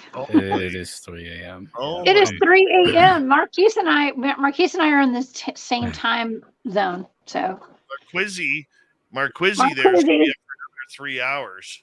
Yeah. No, not this time. I was planning on some point I wanted to talk to you guys, but I'm tired, man. I'm actually really tired. Surprisingly. All right. I'm tired. I saw your message, Marquise. We'll talk tomorrow, okay? We'll talk tomorrow. Okay. Cool beans. Thank you. Really You guys can bow on out. I got to be here for another half an hour or so. Are you serious? Oh, you do? Yeah, I got to edit the show, man. Oh, okay. I thought you were okay. Yeah, no, man. We're still live. Are we still live? We're still live. What's that? We're still live. Hey, everybody. Oh, sorry, guys. I honestly have to head out. You go, Marquizzi. Yeah. All right, guys. Are you Peace. good night, Marquise? I'll talk to you tomorrow. Good night. I'll see you tomorrow on After Hours. Yeah. I hope so. For sure. That'd be cool. Thank you. All Awesome. Right. Peace, guys. Hey, and Dave, I gotta thank you for letting me say the word Squatch on SOR now. I didn't. Yeah, you did. You did a while back. Not a fucking chance. You did one time. And so well, my guest tomorrow night, they call him the Squatch Father. Is that going to be okay? The Sasquatch Fathers. The Sasquatch Father. Well, he's called the Squatch Father or Sasquatch Father. I don't know. How do you feel about that? Father. I'll call him the Sasquatch Father just for you, okay? Tomorrow.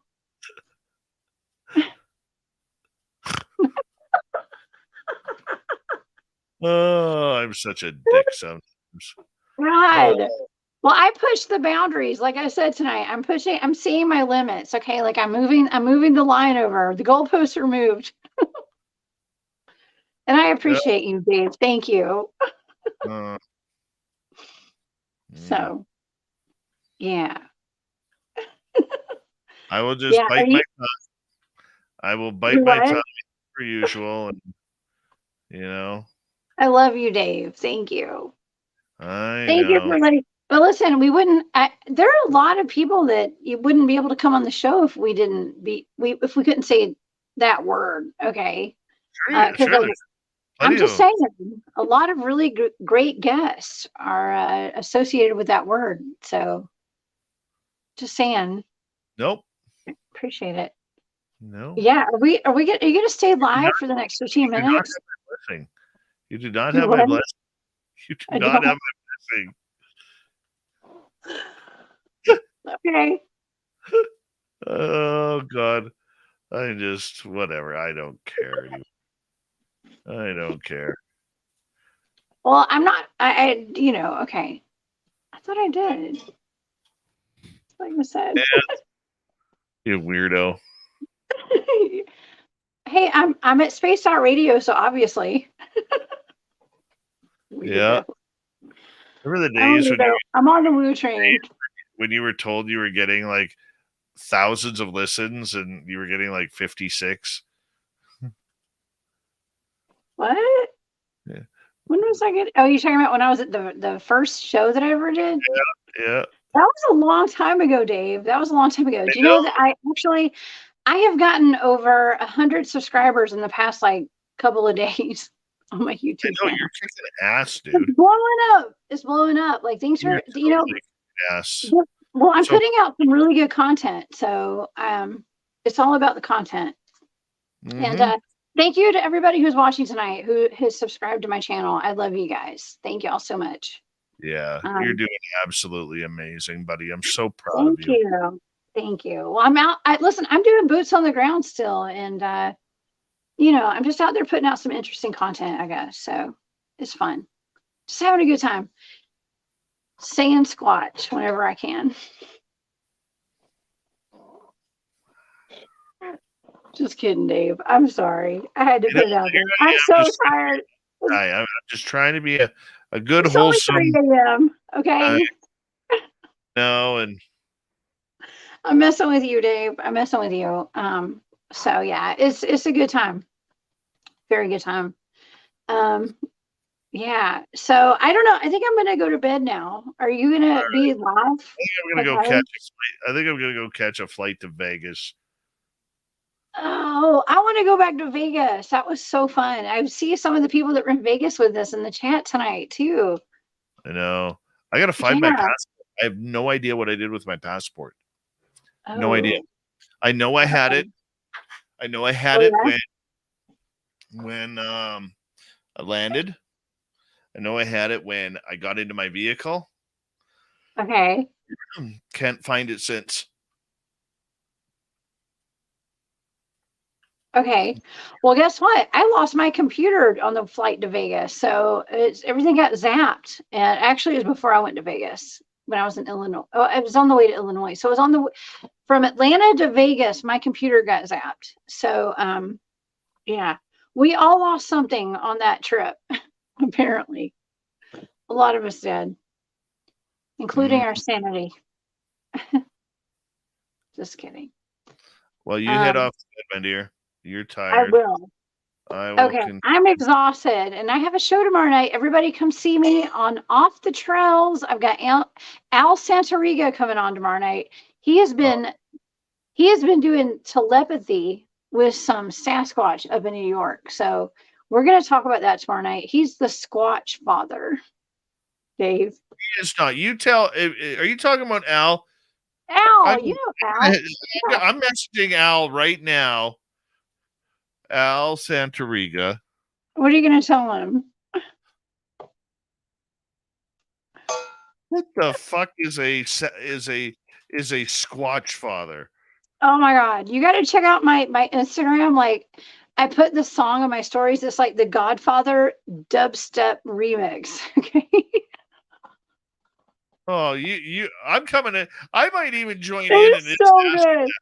I might Please join do. in and just say, Al's what the so fuck cool. is this? You're Al better is than so that. fun. Al Santariga, you're better than that.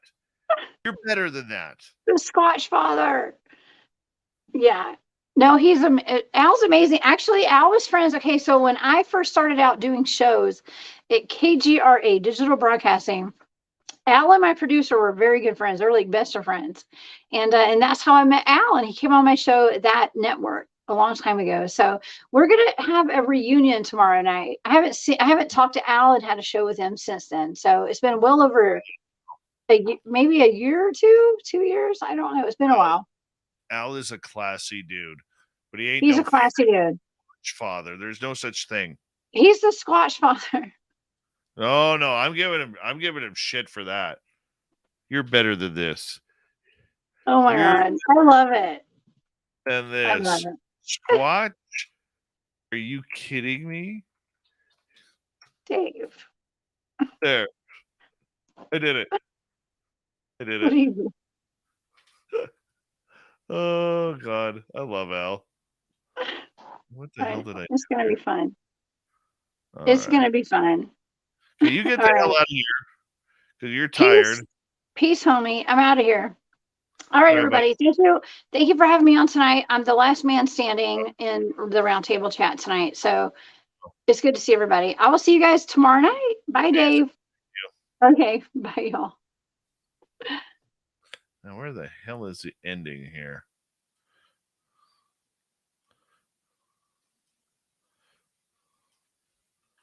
Ah, yes. All right.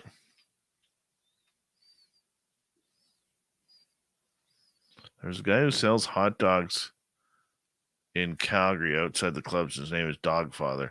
That's different. There's no such thing as Squatch. No such thing whatsoever.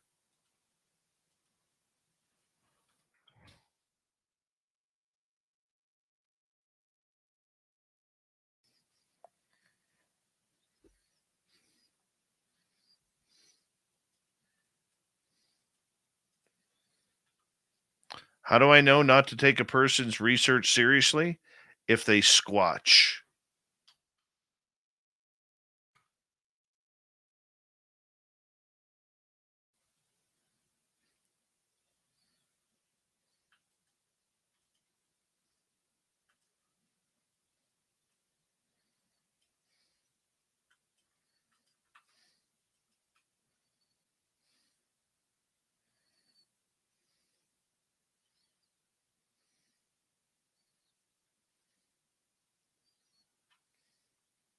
Bingo, brown dwarf. Bingo.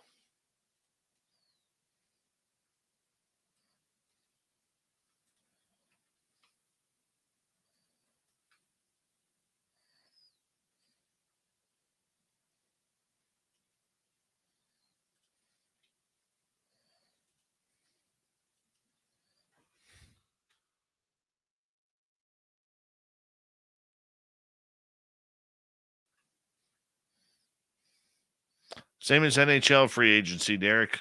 I don't follow the NBA. I quit following the NBA after they screwed Vancouver. After David Stern screwed Vancouver out of the Grizzlies. I have zero interest in the NBA.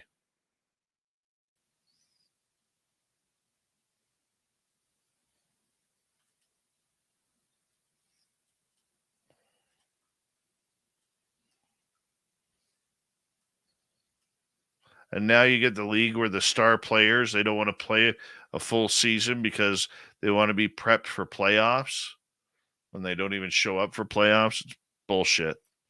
Garbage league.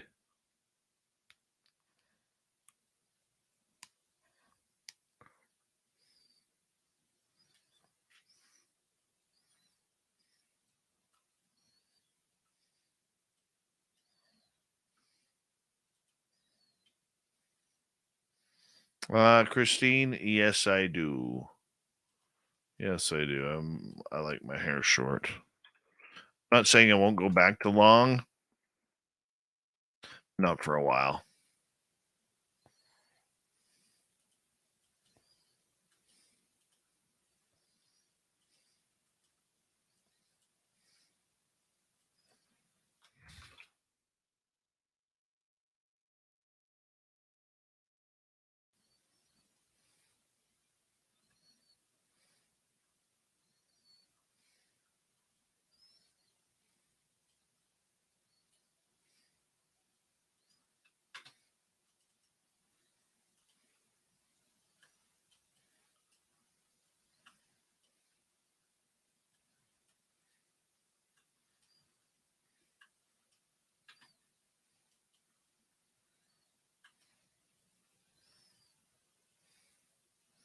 Oh, Susie B. I thought about that.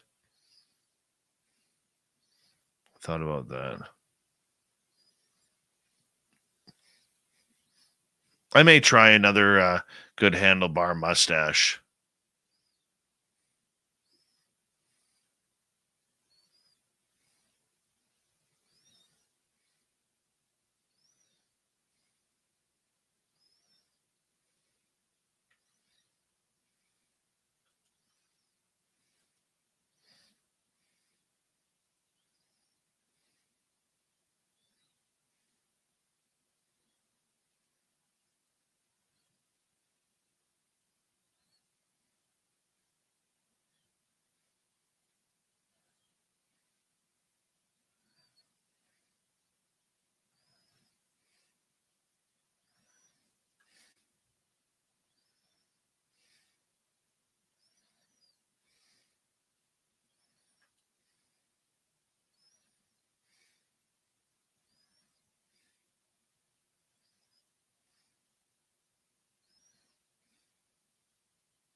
Okay, I will be right back.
Hello, everybody.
No, Carl hasn't shown back up.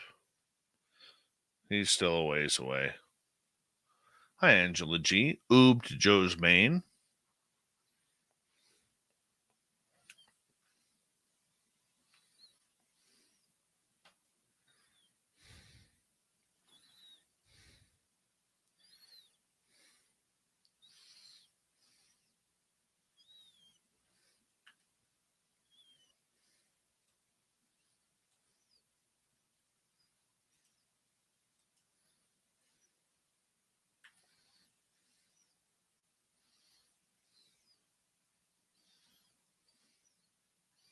I'm looking forward to Canada today. It'll be lots of fun.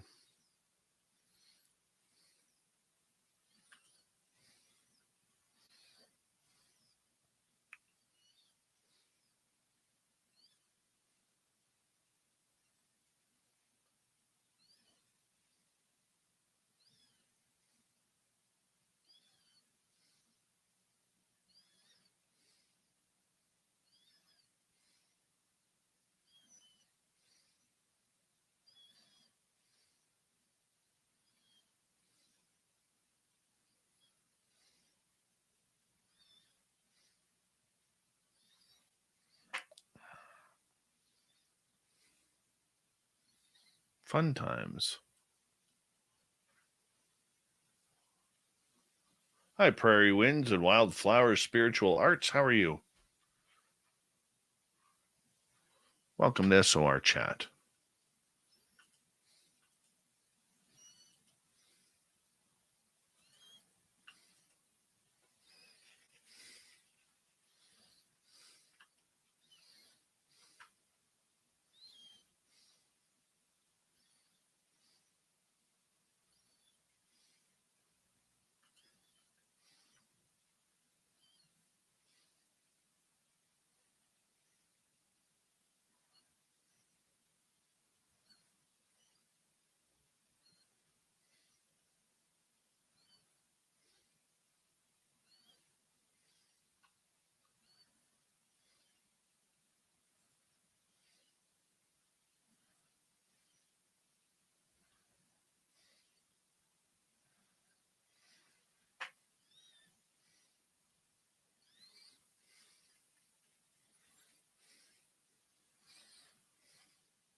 Hard to believe, already July.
Where are we here? Okay, that's done.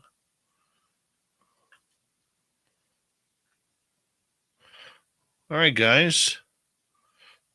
Big thank you to all of you tuning in. Don't forget Cryptid Huntress tomorrow with Off the Trails, 7 o'clock Pacific, 10 p.m. Eastern, followed by our good Fred Marquise, Saturday and Sunday night, 8 p.m. Pacific, 11 p.m. Eastern, for great radio and YouTubing right after that. Thank you tonight to Obi Flat, Dog, Louie, Deb, Carl, Dog again, Obi again, CS, Matrix, Pam H, Louie, Grant, Dog again, Rob, Derek, Obi, Ange, Deb, G West, Derek again, and Maggie for the great super chats. Much love to everybody. We love you. We'll see you in July. I'll be back Monday. My guest will be Darren, the Exo Academian, talking some UFO stuff. We'll talk to you then, everyone. Have a great weekend, okay? Be safe out there.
Stay healthy, my friend. You too. If you need bail money, give me a call. Always, Dad.